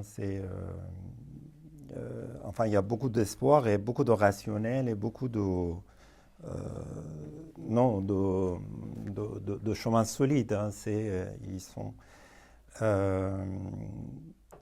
Aujourd'hui, je n'ai pas de connaissance de molécules. Effectivement, vous avez nommé des labos. Après, il y a sélection sur les librairies ça, on le sait dans le screening sur les IPS. Enfin, on utilise beaucoup de termes TK2, tout ça, mais on n'explique pas ce que c'est. TK2, c'était une maladie rare, 50 malades. Ce genre sur les modèles in vitro, voilà, qu'on fait effectivement, c'est tout à fait réalité dans quelques heures. Oui, oui. Un aspect que je voulais dans le traitement aussi, c'est vraiment l'identification des biomarqueurs. Alors, il y a plusieurs aspects dans le thérapeutique aussi, identification de biomarqueurs de réponse, identification des populations cibles vraiment très très personnalisées. Enfin, c'est médecine personnalisée, hein, c'est de distinguer grâce à des caractéristiques. J'avais peut-être une question. Non. J'avais une question sur la thérapeutique. En fait, aujourd'hui en thérapeutique, on attend des biomarqueurs pour savoir si la thérapeutique peut être proposée. Il y a le repositionnement aussi thérapeutique. Quelle est la vision qu'on a? Est-ce que ces biomarqueurs ils vont être simples, mutés, pas mutés? Est-ce qu'il faut s'attendre à avoir de la clinique avec? Est-ce qu'il va falloir regarder une trajectoire? Aujourd'hui, est-ce qu'il y a une tendance en fait? Transcriptomique single cell, spatial single cell. Est-ce que c'est la spatiale dans le développement thérapeutique aujourd'hui, l'intuition quelle est-elle? Parce qu'en fait, autant pour un cancer en particulier, on voit après comment ça peut se passer. On est assez rodé à aller faire même de la spatiale. Mais sur les maladies rares, en fait, c'est pas du tout abordé. On est sur du génome Oui, un peu de transcriptomique, Un petit peu. mais tu fais pas des signatures en fait encore. T'as pas de marqueur. Il travaille là. Enfin, je sais qu'il y a un projet, on a un RHU, un projet de recherche. On arrive à la 6e et dernière année du projet, et on a des signatures single cell transcriptomiques sur des maladies auto-inflammatoires, auto-immunes, avec l'équipe de Michael Ménager. Malgré tout, il faut avoir un readout. Malgré tout, il faut un readout en français. Je ne sais pas ce que c'est. Il faut un. Mais c'est. Un lecteur. Là, il y a eu beaucoup de termes techniques d'un coup. Je ne sais pas si tout le monde a tout suivi, mais... Un élément de lecture et de compréhension, quelque chose qu'on peut mesurer, de réponse. Voilà, il faut, malgré tout, il faut un critère. Un endpoint. Voilà, endpoint, c'est anglais aussi. Non, mais un élément de réponse, ça peut être fonctionnel dans cellule unique, single cell, qui modifie quelque chose, ou un taux de calcium qui baisse, un taux de calcium qui augmente, enfin, quelque chose quand même dans cellule, il faut un résultat tangible. Et voilà. Oui, allez-y, Anne-Sophie. Il y a 2 points que je voulais dire par rapport au traitement. Qu'on a beaucoup porté dans le plan et on va continuer dans le 4e. On a travaillé avec la HAS et avec la NSM, puisqu'on a besoin aussi de collecter, on n'est pas sur l'IA, mais on a besoin de collecter des données en vie réelle. Ça, c'est extrêmement important. On a besoin de mesurer le bénéfice d'une thérapie génique à 5 ans, à 10 ans, à 15 ans. Et à ce moment-là, l'industriel n'est plus là. Donc, de toutes les manières, c'est vraiment de pousser des registres académiques de façon à avoir la main et continuer. Donc ça, c'est un premier point que je voulais évoquer sur traitement. Tout de suite, il faut avoir le réflexe collecte de données en vie réelle parce qu'il va y avoir après un passage par la commission de transparence, il va y avoir une fixation du prix et on parle de plus en plus de paiement à la performance. Donc il faudra démontrer le bénéfice du médicament, ce qu'il aura apporté. Mon deuxième sujet, là je retrouve l'IA. Je ne sais pas si vous avez vu, aujourd'hui, c'était le lancement des travaux pour la future loi de bioéthique. Le CCNE a marqué les plusieurs champs et les plusieurs topics. Et il y en a un qui est sur, en gros, tout ce qui va être utilisation de ces nouvelles méthodes, de ces nouvelles techniques en lien avec l'écologie aussi. Et ça, on n'en a pas parlé du tout, mais on parle beaucoup des data centers, de l'IA, de tout ce que ça va consommer, etc. C'est un enjeu quand même pour demain. Donc je ne sais pas du tout comment c'est emparé dans la communauté. Les IA frugales, je pense que tout le monde y pense. On essaie de mesurer en fait l'impact des outils qu'on utilise. On prend les plus petits modèles de langage possibles, on essaie de prendre des modèles de fondation mesurés. Je pense qu'on est très conscient de ça. En tout cas, la communauté IA est consciente, même si tout le monde ne le fait pas. Mais c'est important, puisque finalement, l'impact sociétal, s'il n'y a plus de forêt, s'il n'y a plus d'environnement... On a déjà consommé la quantité d'eau. On est déficitaire en eau là aujourd'hui au niveau mondial. Bon, je vais le rendre encore plus déficient. Alors, les bases de données, effectivement, c'est vraiment très, très important. Là, ne serait-ce que pour permettre à IA, pour être concret et d'être dans IA, pour générer ces bases de données, il faut accélérer, alors j'arrive à le faire de manière individuelle, mais extraction des données, remplissage des bases de données de manière des données non structurées pour qu'on fasse et voir mieux, puisque vous faites pas mal, vous imaginez pas mal des choses formidable, c'est de remplir les bases de données par l'écoute des consultations directement dans les bases de données et de faire les données en vie réelle. Non, mais... Oui, allez-y, c'est les nouveaux sociétés. Chez TechCare, on a aussi l'idée de mettre de l'IA pour aider le chercheur, en fait, dans tout le workflow de recherche, puisqu'en fait, un chercheur, il a beaucoup d'informations maintenant, il y a beaucoup de bases de données, il y a beaucoup de données différentes, etc. Et d'aller utiliser de l'IA générative, donc des agents IA qui vont l'aider à aller chercher la bonne information dans toutes ces... donc on développe, là, on est en train de travailler sur des outils comme ça pour aider le workflow total de la recherche et pas seulement à la fin où il faut aller chercher les molécules, mais vraiment dans le montage des projets de recherche, d'aller savoir, d'avoir des infos de gènes, des infos de variants, des infos de protéines, des infos de biblio, des infos de patents, etc., enfin de brevets, etc., d'essais cliniques. C'est comme l'autre logiciel, vous le mettez gratuitement à disposition? Non, celui-là, pour l'instant, on le fait tester. Vous pouvez être bêta-testeur, ouais. Bon, bah, on le fait tester à des instituts. Donc, on a un projet avec un partenariat avec l'Institut Imagine, avec le projet RDRA et là, avec Orphanet, etc. Anne-Sophie, là, il y a clairement une discrimination territoriale. Que nous allons régler ce soir. Écoutez, hein, j'en ai marre d'Imagine. Non, alors... Discutons-en. Testez-le si vous voulez. Codoc avait pris contact, je crois, avec vous, non? Alors, il y a une autre question qui se pose aussi. Est-ce que vous pensez qu'à un moment donné, l'IA sera aussi un outil pour faire baisser le coût, justement, des thérapeutiques, et en particulier, peut-être éventuellement, des thérapies géniques dans les maladies rares? Je ne sais pas qui veut prendre cette question. David, vous encore? Vous vous lancez? Moi, je ne suis pas un expert économique des médicaments, mais si j'ai un raisonnement assez basique qui est que le temps de développement et les coûts associés au développement, les coûts de consommables, le coût des essais précliniques et des essais cliniques, parce que moi je parle de ma partie IA, elle est sur la partie R&D, mais derrière il y a aussi des IA qui vont aider lors des essais cliniques pour la collecte d'informations, pour l'ajustement des cohortes, etc. Et donc, voilà, donc je pense que in fine ça devrait réduire les coûts de développement non cliniques et cliniques, et les économies devraient se refléter sur le prix du médicament. Il y a un autre point qui est aussi important, c'est que, et ça je pense que c'est un rôle aussi du réglementaire, c'est de pouvoir permettre d'adresser, alors on parle de maladies rares, mais finalement même dans les maladies rares, il y a trop d'experts ici pour que je dise des bêtises, mais d'augmenter aussi un peu le pool de patients lorsque c'est possible, c'est-à-dire sur les indications qui sont possibles pour les patients pour leur traitement.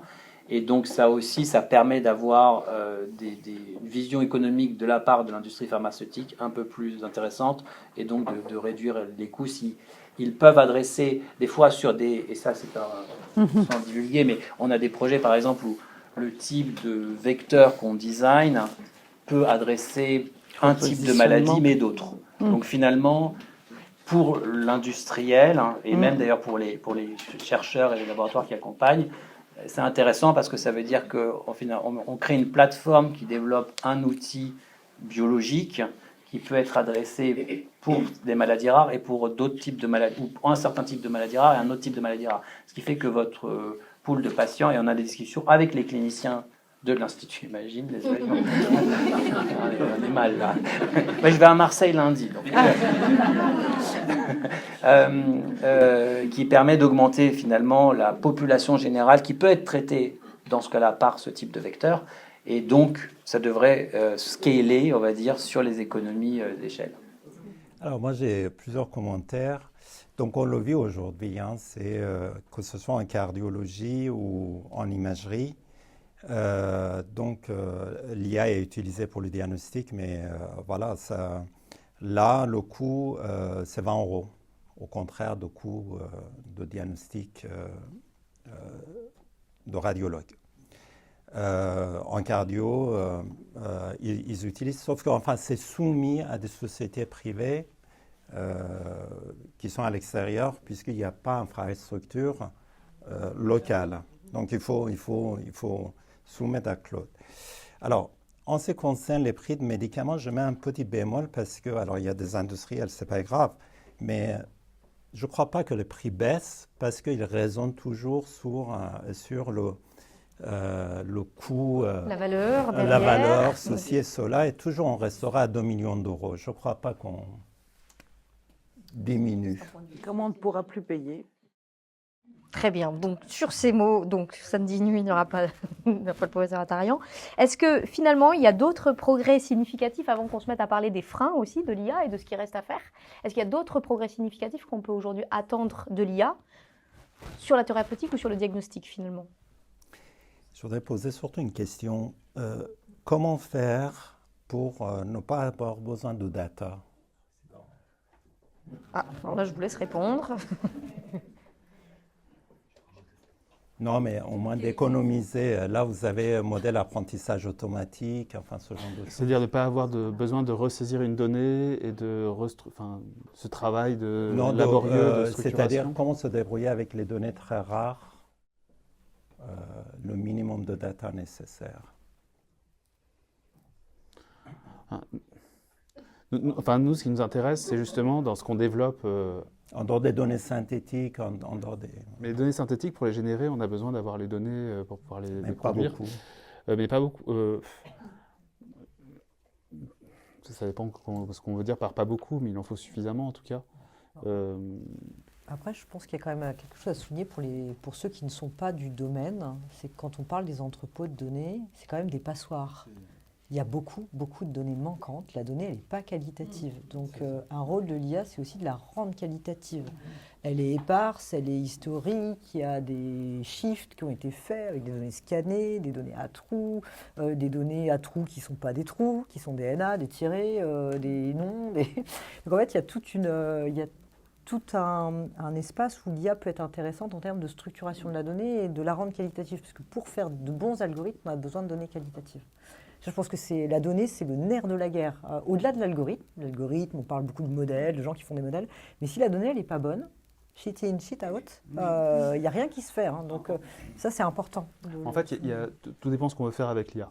Si c'est essayer d'améliorer les connaissances sur une maladie rare ou d'améliorer le diagnostic moléculaire, là, effectivement, il faut des données consolidées, propres, de qualité, et qui nécessitent un travail. Mais si on a une question précise, finalement, on peut se limiter peut-être aux variables intéressantes, au nombre de patients efficaces pour le faire.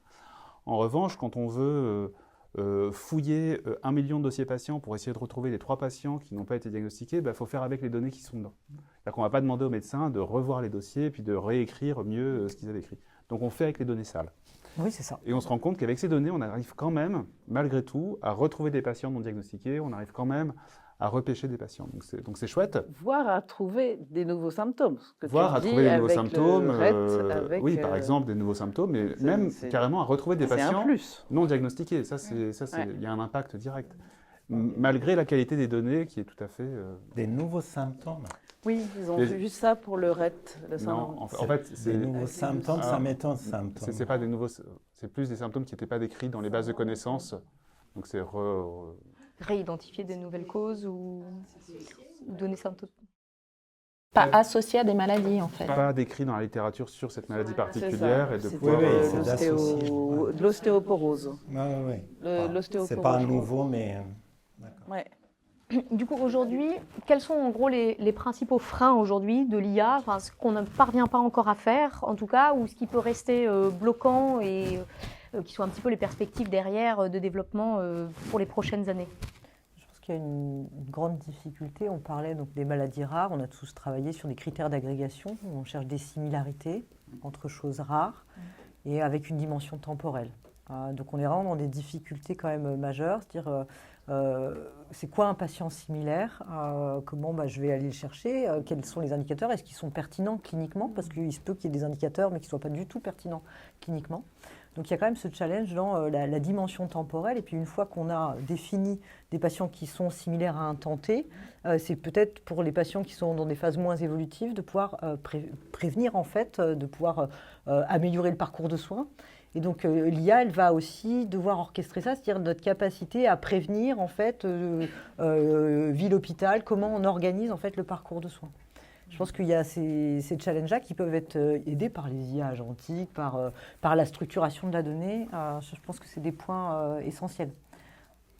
Je voulais faire un point avec le travail de la filière Fidemus, parce que justement, en recueil de données, pour les impasses de diagnostic, la filière a été pilote, et avec aussi le soutien de la FN Téléthon depuis 2016, et nous, le 3e plan, c'était 2018, pour faire des recueils pour les personnes en impasse diagnostique, 3 recueils complémentaires pour mieux décrire ces personnes en impasse et voir après si on pouvait faire des sous-groupes, etc. Donc peut-être que ce serait intéressant de t'entendre sur ce sujet, parce que je crois qu'il y a un papier en préparation où il a été publié, Et c'est vraiment l'idée de même des personnes en impasse diagnostique, on peut aussi bien les décrire, ça va permettre de faire des sous-catégories sur lesquelles on travaillera. Non, c'est déjà expliqué. D'abord, on n'a pas besoin d'IA partout. Des algorithmes peuvent aider aussi. Après, on heurte à un manque de données, même s'il y a 6000 patients. C'est là où je voulais savoir comment on peut faire avec peu de données quand même utilisées. Mais bon. Mais effectivement, c'est ce que Nicolas décrit, c'est identifier pas des nouveaux symptômes, mais des nouveaux patterns de maladies ou des groupes de malades qui sont par identification, similarité de présentation clinique. Et à ce moment-là, ces patients-là qui sont inquiets à Marseille, inquiets à Necker, donc de les regrouper, faire un groupe et puis faire, par exemple, analyse génétique ou identifier un anticorps dans les cas. Non. Donc il y a ce... voilà. Alors, on l'a fait pour identifier les obstacles et c'est basé sur ça qu'on a parlé d'errance diagnostique et un des obstacles était l'adressage. Et puis, ce type de travail permet aussi d'identifier les phénotypes qu'on n'arrive pas à...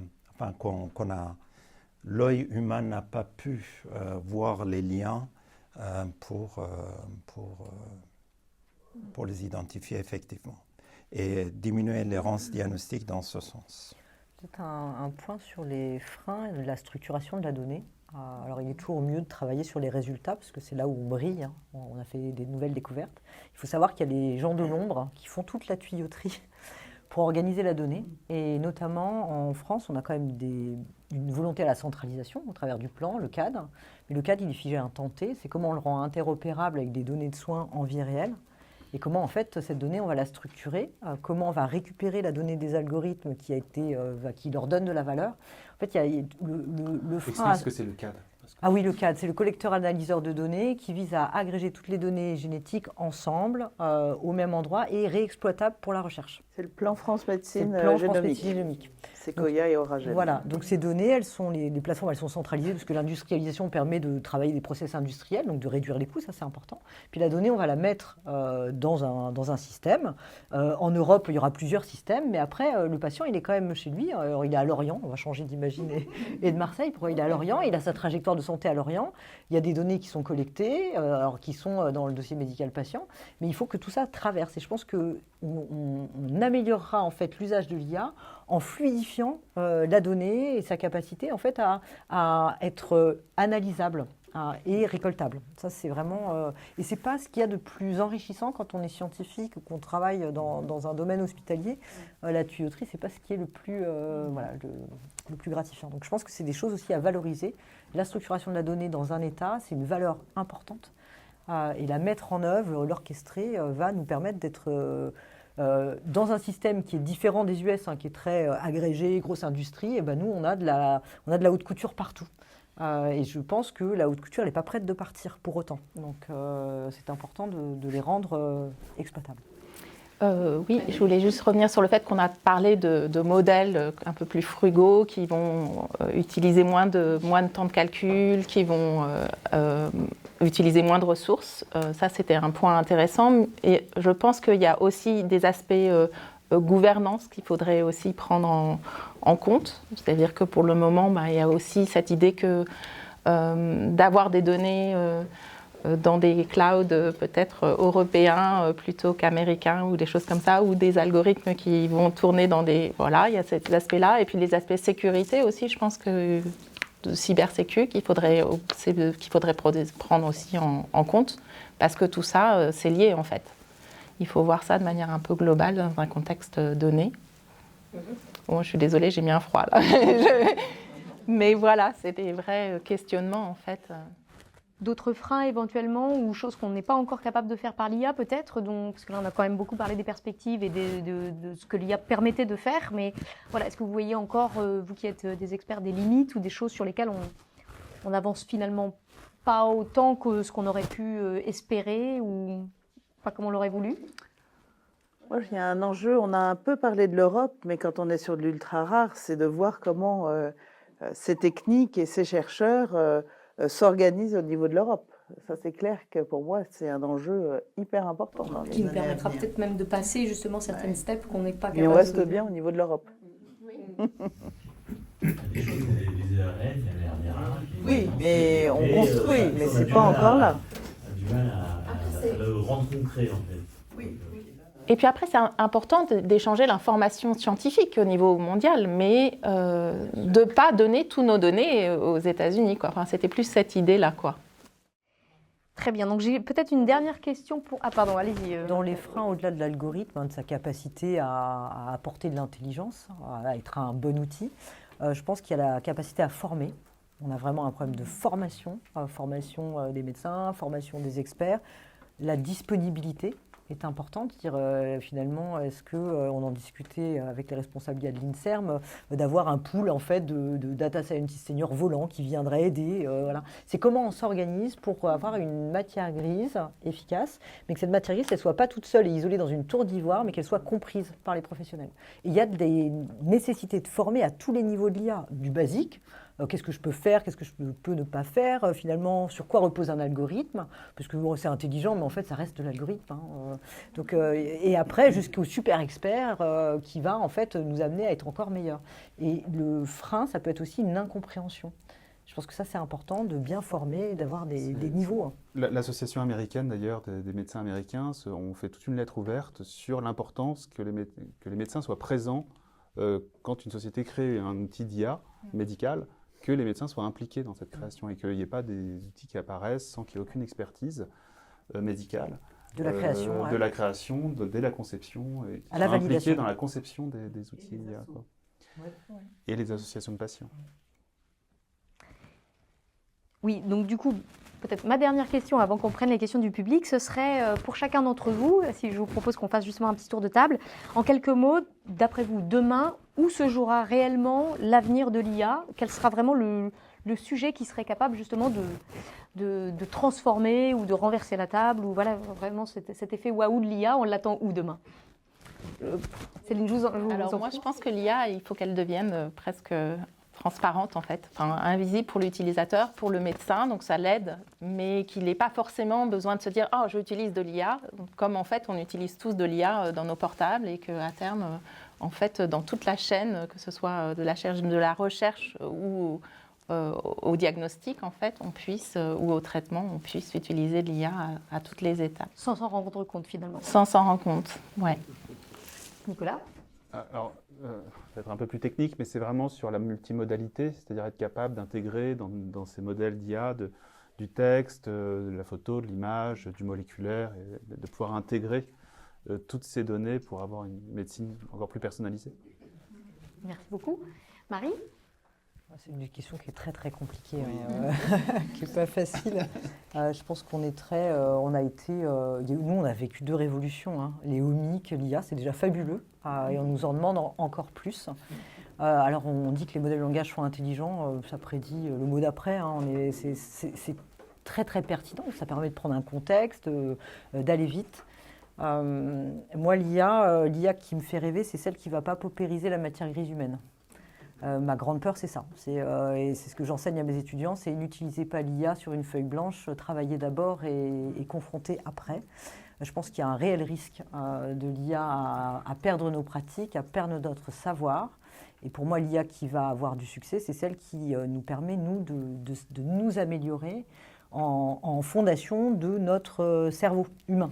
Et pas de nous bêtifier et de nous amener à devenir fainéants et à avoir une matière grise beaucoup moins fonctionnelle. Donc les réseaux sociaux interdits en moins de 15 ans et l'IA pareil. Voilà, et en fait, un cerveau, il va se développer tout au long de la vie jusqu'à après l'adolescence. Et l'usage de l'IA trop tôt, l'usage de l'IA même trop tôt dans nos pratiques médicales ou scientifiques, va empêcher les cerveaux de réfléchir. Voilà, donc moi, l'IA qui me fait rêver, c'est celle qui nous respecte le plus possible. Voilà.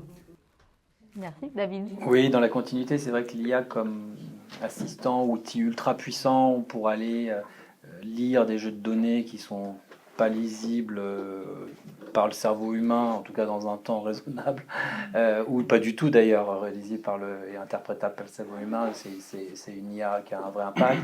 Dans le domaine dans lequel on est, c'est utiliser cette IA rêvée pour qu'une molécule, justement, alors il y en a en essai clinique, il y en a quelques-unes, designées par des IA avec l'humain de toute façon, soit un vrai traitement un jour. Et ça, voilà, pas en 15 ans, mais on parlait de médecine de précision, c'est-à-dire identifier des biomarqueurs chez un patient, des mutations et être en capacité ultra rapidement de designer des molécules pour pouvoir traiter les patients, pas en 15 ans, pas après des patients qui sont très affectés par leur maladie. Et c'est ça l'IA rêvé pour moi.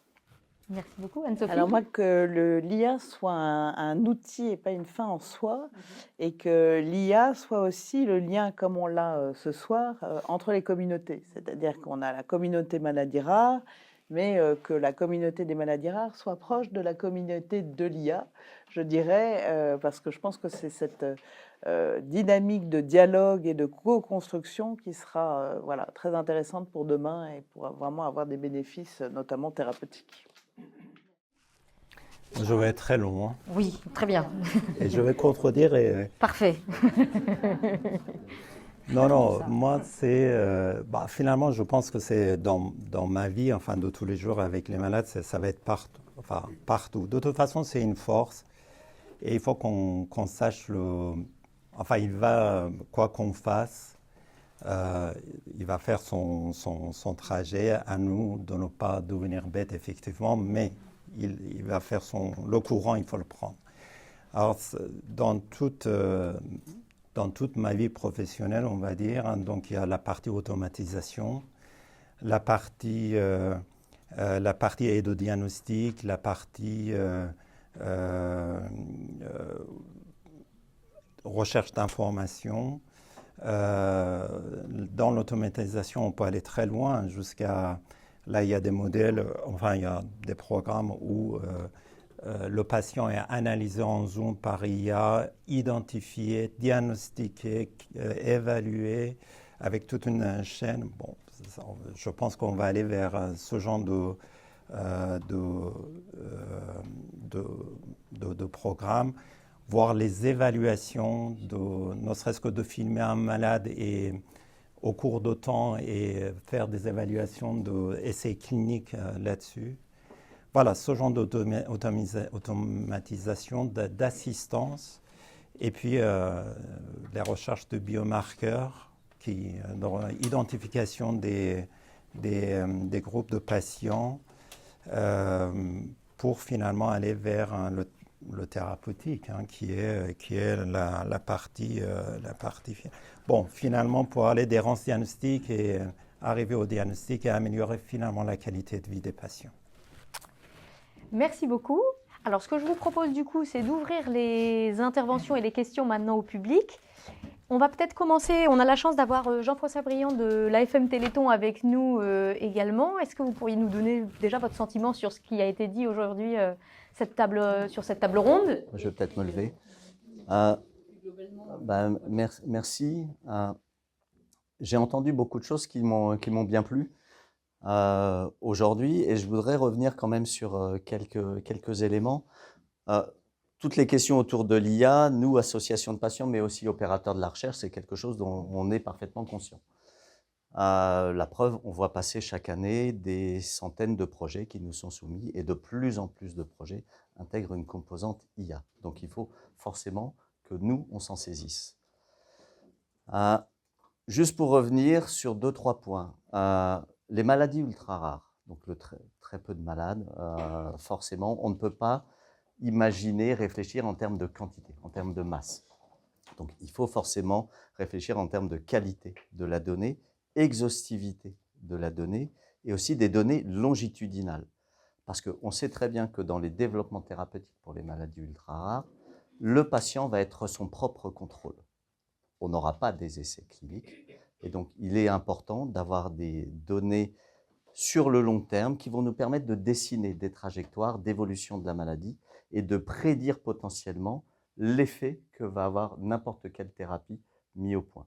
Prédire l'effet, prédire les effets secondaires, prévenir les effets secondaires. Donc ça c'est important. Donc au niveau de la construction des registres, c'est vraiment là un point qui est clé, et là où l'IA va nous aider à construire des trajectoires et à prédire l'effet potentiel de thérapie. Ça, c'est un premier point. Deuxième point, sur les données qui sont utilisées. Je pense qu'on n'utilise qu'une fraction, malheureusement, des données disponibles. Les données d'Omics, je crois qu'il y a des chiffres qui circulent, on utilise à peine 3% des données réelles des Omics qui sont générées. Et on ne parle même pas ici des données de tout ce qui n'a pas marché dans la recherche, les résultats négatifs de la recherche, les résultats non publiés de la recherche. Et là, il y a sûrement quelque chose qui peut aussi servir à entraîner des algorithmes. Et là, on sortirait de la bulle classique de ce qui entraîne à peu près tous les algorithmes, donc tout ce qui est dans PubMed, tout ce qui est dans les bases de brevets, etc. etc.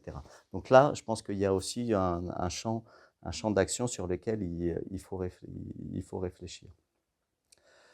Et je terminerai juste sur un point, alors j'ai été content, ça a été évoqué quand même, parce que vous êtes dans des secteurs bien définis les uns les autres, mais pour nous, la finalité, c'est le traitement.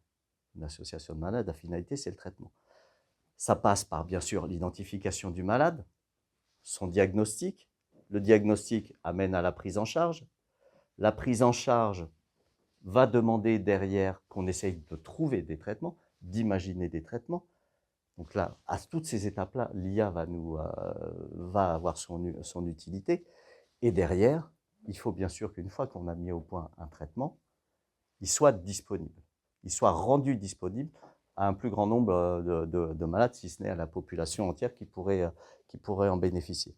Donc nous, on est toujours vigilants à ce que ce continuum du malade jusqu'à la mise à disposition du traitement soit assuré. Je pense que l'IA peut nous aider dans toutes ces étapes-là, et j'ai été content que vous évoquiez ce point-là, le point de la formation. De la formation des professionnels de santé à l'utilisation de l'IA, l'éducation du grand public, la formation du régulateur, faire accepter par le régulateur l'utilisation de l'IA, bien sûr poser des cadres, mais qui ne soient pas un carcan. Hein. On a parlé du RGPD tout à l'heure, avec la CNIL qui a rajouté encore plus de couches au RGPD. Ça a été un frein, et je pense que ça continue encore d'être un frein, notamment dans la réutilisation des données. Donc je pense qu'on a les bons outils, on a les bons éléments, mais voilà, il faut rester vigilant. Et merci en tout cas. Merci. Est-ce qu'il y a d'autres questions ou d'autres réactions dans la salle? Il y a quand même déjà beaucoup de choses qui ont été dites. Bonsoir, peut-être une question, merci beaucoup pour vos interventions. Ce qui est interpellant, c'est que vous n'avez pas trop parlé des enjeux de massification, notamment des solutions. Une des observations qu'on peut avoir quand on regarde l'écosystème, c'est qu'on a plein de solutions possibles et sur étagère, et chacun est tant mieux à être très libre d'utiliser sa solution, mais est-ce qu'il n'est pas temps, et est-ce qu'on arrivera à un moment du développement, que ce soit sur des finalités de recherche, de thérapeutique, de diagnostic, de massifier des solutions? C'est quoi un peu votre avis là-dessus, d'approche multicentrique, de coopération? Est-ce qu'à l'échelle d'une filière, ça marche et vous arrivez, on n'a pas de doctrine, donc sur les projets de recherche, chacun utilise les solutions qu'il veut, c'est pas interopérable. L'État n'a jamais vraiment, en tout cas le sentiment qu'on a, joué en tout cas ce rôle de se dire, bah, tant pis, et même si ça fait des gens qui sont en dehors, on décide d'imposer une doctrine pour essayer de construire des gros acteurs. C'est peut-être un peu ce qui manque, et on rejoint aussi les enjeux de souveraineté que vous disiez. On arriverait à être souverain si on a aussi des acteurs qui pèsent un peu et qui sont puissants. C'est quoi votre avis sur ces aspects-là? Quels sont les leviers? Est-ce que vous voyez déjà des choses mises en place à votre échelle? Moi, j'ai une approche assez darwinienne là-dessus. C'est un peu que le meilleur gagne. J'ai l'impression que si on fixe un peu un acteur en disant bon, c'est toi qui vas être leader et tout ça, mais que finalement il se plante à un moment donné, ça peut arriver. C'est un poids énorme, et du coup c'est un échec total et on a perdu beaucoup de temps, alors que voilà, préfère laisser, on a le droit à l'erreur, on peut créer des boîtes, se planter, une autre qui va émerger, qui va s'en sortir, et c'est presque un cycle naturel des boîtes. Ouais, c'est un peu mon approche. Un peu dans la même veine, je ne sais pas si c'est darwinien, mais c'est quand il y a un très fort, ça l'est finalement, quand il y a une forte innovation, comme voilà, il y a eu l'avènement d'Internet, là il y a une nouvelle technologie qui émerge. Je pense que ce qui est intéressant, c'est que tout le monde puisse s'en emparer avec des échecs, et à un moment, et in fine, il y aura de la consolidation plus tard, ça va se structurer, mais là c'est trop tôt. Et dans le domaine en particulier de diagnostic et de la thérapeutique, et en particulier de la génomique, et en particulier des maladies rares, c'est ultra tôt parce qu'on découvre des choses. Donc il y a une immaturité de l'industrie. Voilà. Après, les acteurs plus généralistes, qui déjà sont assez structurés, type Mistral ou OpenAI, etc., ils sont sur une note transversale. Là, ça va se consolider plus vite. Mais sur l'innovation dans notre domaine de l'IA dédié au développement d'outils diagnostiques ou de thérapie, je pense qu'il faut encore laisser tout le monde s'exprimer. Et oui, il y aura un effet de consolidation darwinien, j'espère plus consolidation. Il faut qu'il y ait quelque chose à consolider, c'est qu'il faut surtout libérer, c'est à l'opposé. C'est une compétition mondiale, mais j'insiste là-dessus. Oui, ça l'est. Et pour revenir, on voit bien qu'en ce moment, quand il y a un vrai sujet de continent en ce moment, et je pense qu'il faut absolument nous donner les moyens d'innover et pas nous freiner maintenant. Et effectivement, la massification se fera naturellement, que le meilleur gagne. Mais par contre, on est déjà encore quand même tous avec un petit handicap quand même, la compétition, parce qu'on a beaucoup de l'IA, je trouve qu'elle suit parfaitement la courbe de Gartner de l'innovation, où il y a un hype au début, donc il y a beaucoup d'acteurs qui naissent. Et là, on est dans la phase de rationalisation, avant de revenir à un plateau où là, vraiment, les acteurs seront en place et pourront vraiment apporter des solutions. Vous avez parlé au niveau de la filière, par exemple. Donc, la filière, pour ceux qui ne connaissent pas, nous, c'est 68 centres,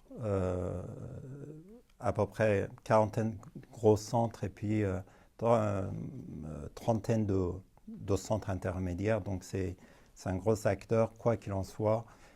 Imposer, on ne pourra pas. Désigner, ça ne marchera pas, effectivement. Je pense qu'il faut promouvoir, faciliter et motiver, voilà. Mais faciliter. Enfin, en tant que coordinateur de la filière, je considère mon rôle, c'est facilitateur.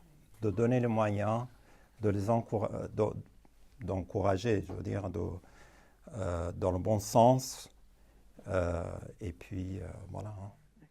Du côté du plan maladie rare, quand même, on a imposé certaines choses quand même au niveau ministère. C'est-à-dire que tout le monde ne peut pas se décréter expert. Déjà, la base, c'est un jury de labellisation, des centres, des critères, avec des critères de publication et de projets PI. Ça, c'est déjà les fondamentaux et ça remonte au premier plan. Je crois que c'est extrêmement important.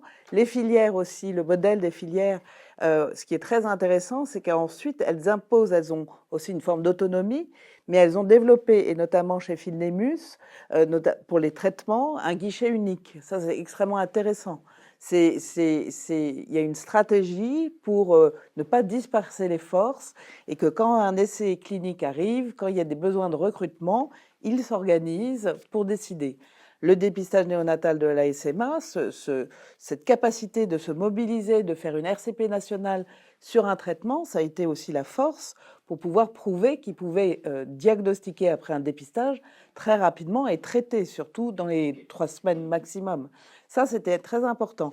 Et d'une certaine manière, nous, État, ministère, on l'a imposé. De la même manière qu'on a imposé au début, ça râlait pas mal, mais de moins en moins, la Banque nationale des données maladies rares, qui est maintenant à 10 ans. Il y a plus d'1,5 million de patients à l'intérieur. Et quand on va parler de l'histoire naturelle, de mieux décrire l'histoire naturelle d'une maladie, la Banque des données maladies rares va nous aider aussi à ça. Mais on l'a imposé et d'une certaine manière, l'activité de nos centres, qui est une part variable de leur financement, n'est recueillie, n'est donnée que parce que la donnée est rentrée dans la base de données. C'est pas par un autre système. Donc on a donné une carotte, c'est 25% du financement du centre, parce que toutes les données maladies rares sont rentrées dedans. Donc ça aussi c'est important, on l'a quand même imposé aussi d'une certaine manière. Imposé aussi, tu avais dit c'est la nomenclature, on a la chance d'avoir la nomenclature. Ah ben on a Orphacode aussi, ça c'est obligatoire.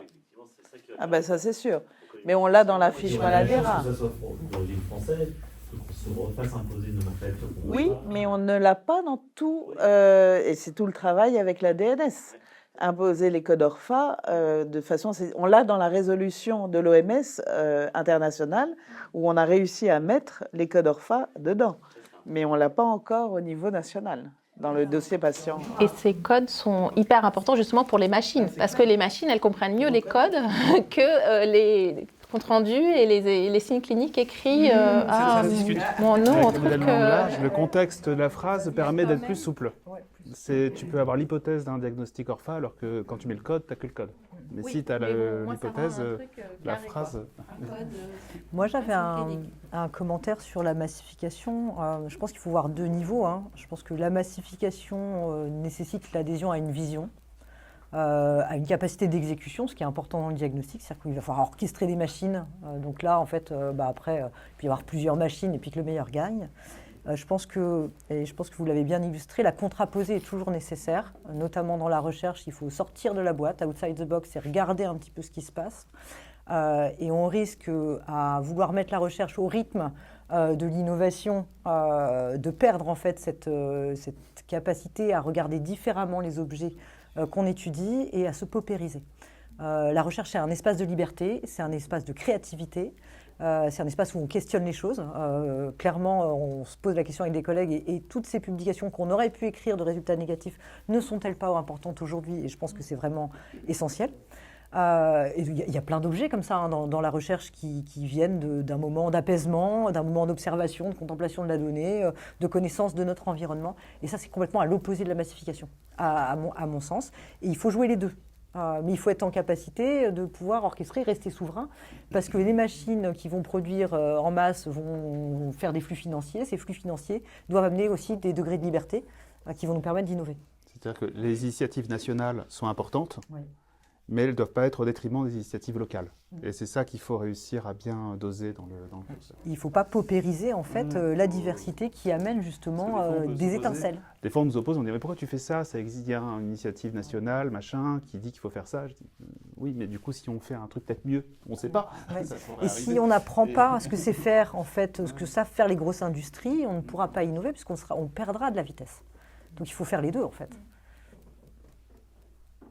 Bon, finalement, l'automatisation nous donnera le temps de réfléchir. Tout à fait. Tout à fait, pour se concentrer sur nos métiers. Il faut que l'IA nous permette de nous concentrer sur notre valeur. Ça, c'est important. Et il faut imposer des indicateurs aux filières. Très bien, quelle conclusion. Et donc, je salue tout le travail. Là, on a déjà 2 filières dans la pièce sur 4 qui sont moteurs pour travailler sur des indicateurs qu'on voudra rendre les plus simples possibles. Mais nous, on a besoin de suivre aussi l'impact du plan sur le dernier kilomètre, sur la réduction de l'errance diagnostique, sur plus de traitements. Et c'est aussi très important d'avoir des indicateurs qui soient construits de façon intelligente et avec toutes les parties prenantes. Alors, on avait une question ici. Est-ce que vous pouvez bien juste vous présenter? Oui, alors je m'appelle Lydia, je suis pharmacienne hospitalier et j'exerce actuellement dans l'industrie pharmaceutique. J'avais une question, je voulais rebondir sur l'application de nomenclature dans la saisie des données et comprendre si c'était pas peut-être aussi un enjeu de cette transformation et de cette optimisation de la donnée. On a parlé de l'importance du fait que la donnée soit exhaustive, qu'elle soit analysable, exploitable. Est-ce qu'il n'y a pas aussi un changement de pratique à ce niveau-là, même avant d'appliquer des outils qui permettent de rendre ces données plus exploitables? Est-ce que vous pouvez élaborer sur ce sujet? Enfin, moi, je pense qu'il faut que le médecin fasse de la littérature, en particulier sur les maladies rares, en particulier quand il n'y a pas de cadre nosologique, parce qu'il n'a pas le diagnostic. Enfin, je ne suis pas médecin, mais je laisserai compléter. Mais j'ai peur que si on force le médecin à coder, on perde de l'information. Et quand on structure trop, on perd de l'information naturellement. Et finalement, le texte libre, c'est là où on est le plus précis. Et on voit maintenant que les outils, en plus, permettent d'analyser le texte libre de manière précise et d'avoir toute la subtilité de la description des patients. Moi, je déteste coder. Oui, non, mais l'implicite est important. Hein. Non, mais c'est important, mais il y a des choses importantes dans la vie qu'on déteste, mais bon. On a une réaction, si vous voulez bien, dans la salle, oui. Juste vous représentez juste. Romain Sarfati, CTO de TechCare. Je pense qu'il y a un véritable enjeu là-dessus et c'est très bien noté, puisqu'il n'y a pas forcément que à l'hôpital qu'il se passe des choses, il y a aussi un enjeu bibliographique qui est hyper important. Le travail d'Orphanet qui font dans la classification des maladies rares est énorme et il y a toujours des humains qui sont derrière, qui vérifient les données, notamment sur les signes HPO qu'on associe à des maladies rares, etc. Et ce travail humain, on a besoin de l'augmenter aussi. L'IA peut aider justement à tout ce travail bibliographique qui aide à référencer. L'explosion des nombres de publications médicales et de recherche, c'est une opportunité, notamment quand vous cherchez des données, de rentrer en contact avec des chercheurs qui auraient des données qui vous intéressent, etc. Mais trier parmi tout ça et classifier cette information, ça devient un travail monumental. En 4 ans, on a doublé le nombre de publications qui existaient sur PubMed.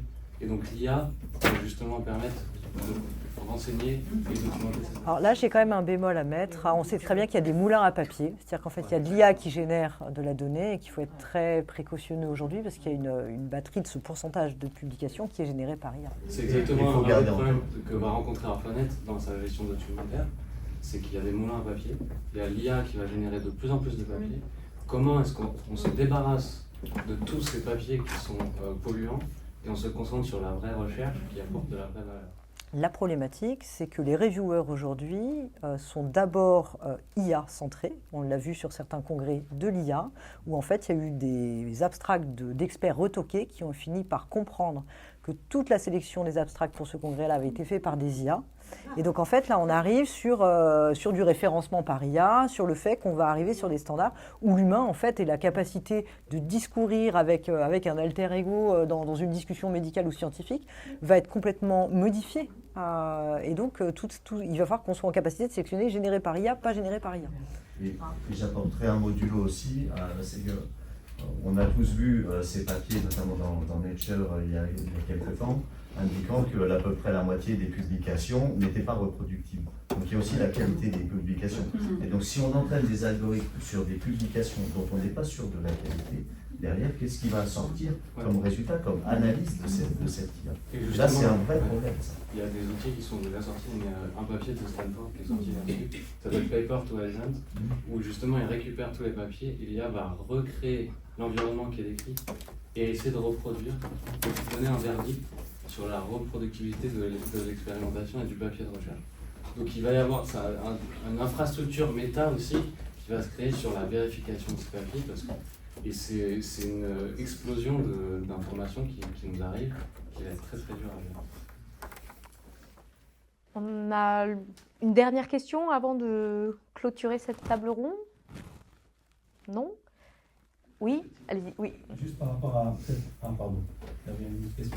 L'éthique et l'utilisation des résultats de l'IA. Vous avez parlé, Nicolas, de réutiliser les données sur 20 ans, par exemple, pour détecter des maladies chez des patients. Est-ce qu'il y a des médecins qui refusent de recontacter les patients pour leur dire vous avez telle ou telle maladie? Je pense que tout est possible. Après, ça va être patient, ça va être vraiment la relation médecin-patient. Ça le regarde, ça regarde lui et le patient qui l'a pris en charge. C'est lui qui sait s'il peut recontacter le patient suivant l'histoire et son contact. Là, c'est vraiment. Je ne crois pas que le médecin refuse. Hein. Il y a des. Non. Les médecins ne refusera pas, on est toujours les cold cases, on en a encore une fois anglicisme pénible. Hein. Donc les cas tardifs qu'on diagnostique, maintenant c'est quasiment tous les jours. Hein. Grâce à ce progrès dans les maladies génétiques, on sort. Non, par contre il y a des cas qui sont très gênants de faire le diagnostic d'une pathologie génétique alors que le malade est décédé. Donc il faut aller vers la famille. Par exemple, il y a des situations très gênantes dans ce sens-là qu'on peut envisager. Comment faire? Parfois, les situations sont très difficiles. Il y a les conflits familiaux, il y a des enjeux matériels, il y a beaucoup de de choses qu'on n'y pense pas dans le quotidien comme ça. Enfin, je vais être un autre exemple. Avec une annonce diagnostique, vous pouvez déclencher des divorces chez cousins de cousins. Hein. Donc, c'est tout un... Mais un malade qui est diagnostiqué, on est très... Enfin, je ne sais pas si dire, on est très content finalement, parce que le malade est content d'avoir un diagnostic. Je ne crois pas qu'on refuse de... Je pensais surtout à l'utilisation secondaire des données. On fait un test pour une pathologie X, et on trouve une pathologie Y. Ah, c'est les données incidentes. Ça, c'est un autre sujet. Ça, de toute façon, pour le patient, à ce moment-là, on ne peut pas cacher l'information. Hein. C'est non-assistance. Donc, tu ne peux pas tout donner. Il faut que ce soit actionnable, qu'il y ait des traitements à mettre en place, des choses comme ça. Aujourd'hui, il y a des projets de sciences humaines et sociales, d'acceptabilité, notamment sur les scores de risque qui sont en cours, qui amèneront certainement aussi des réponses populationnelles à ces questions-là. Chez Andirard, ça a été deux gros projets de recherche qu'il y a eu avec un PREPS notamment là-dessus, sur les données secondaires. Oui, mais ça aujourd'hui, et secondaire. Oui, voilà, là c'est le problème d'aujourd'hui en disant dans l'avenir si ça arrive. Ouais, mais, ça va arriver très vite. Oui, le jour où ça arrive, vous êtes face au malade avec un diagnostic, vous ne pouvez pas lui cacher qu'il a un cancer là. Enfin, vous ne pouvez pas lui cacher qu'il a C'est surtout pour la famille. Voilà. Alors, il y a la notion de risque et le diagnostic. Je n'ai pas compris votre parce que le fait d'avoir le gène de machin, ce n'est pas forcément que vous exprimez la maladie. Ça, c'est différent. Mais si vous avez un diagnostic établi, vous ne pouvez pas le cacher au malade. Enfin, ne pas l'informer. Nous, dans ce qu'on fait pour l'errance, on ne retrouve pas des patients en bonne santé. C'est des patients malades, de toute manière, qui viennent à l'hôpital, qui sont suivis, qui ont besoin d'être diagnostiqués. En tout cas, qui cherchent un diagnostic. Écoutez, je vous remercie. Je propose qu'on en reste là pour aujourd'hui. Évidemment, les échanges se poursuivent autour d'un cocktail. Merci à tous nos intervenants.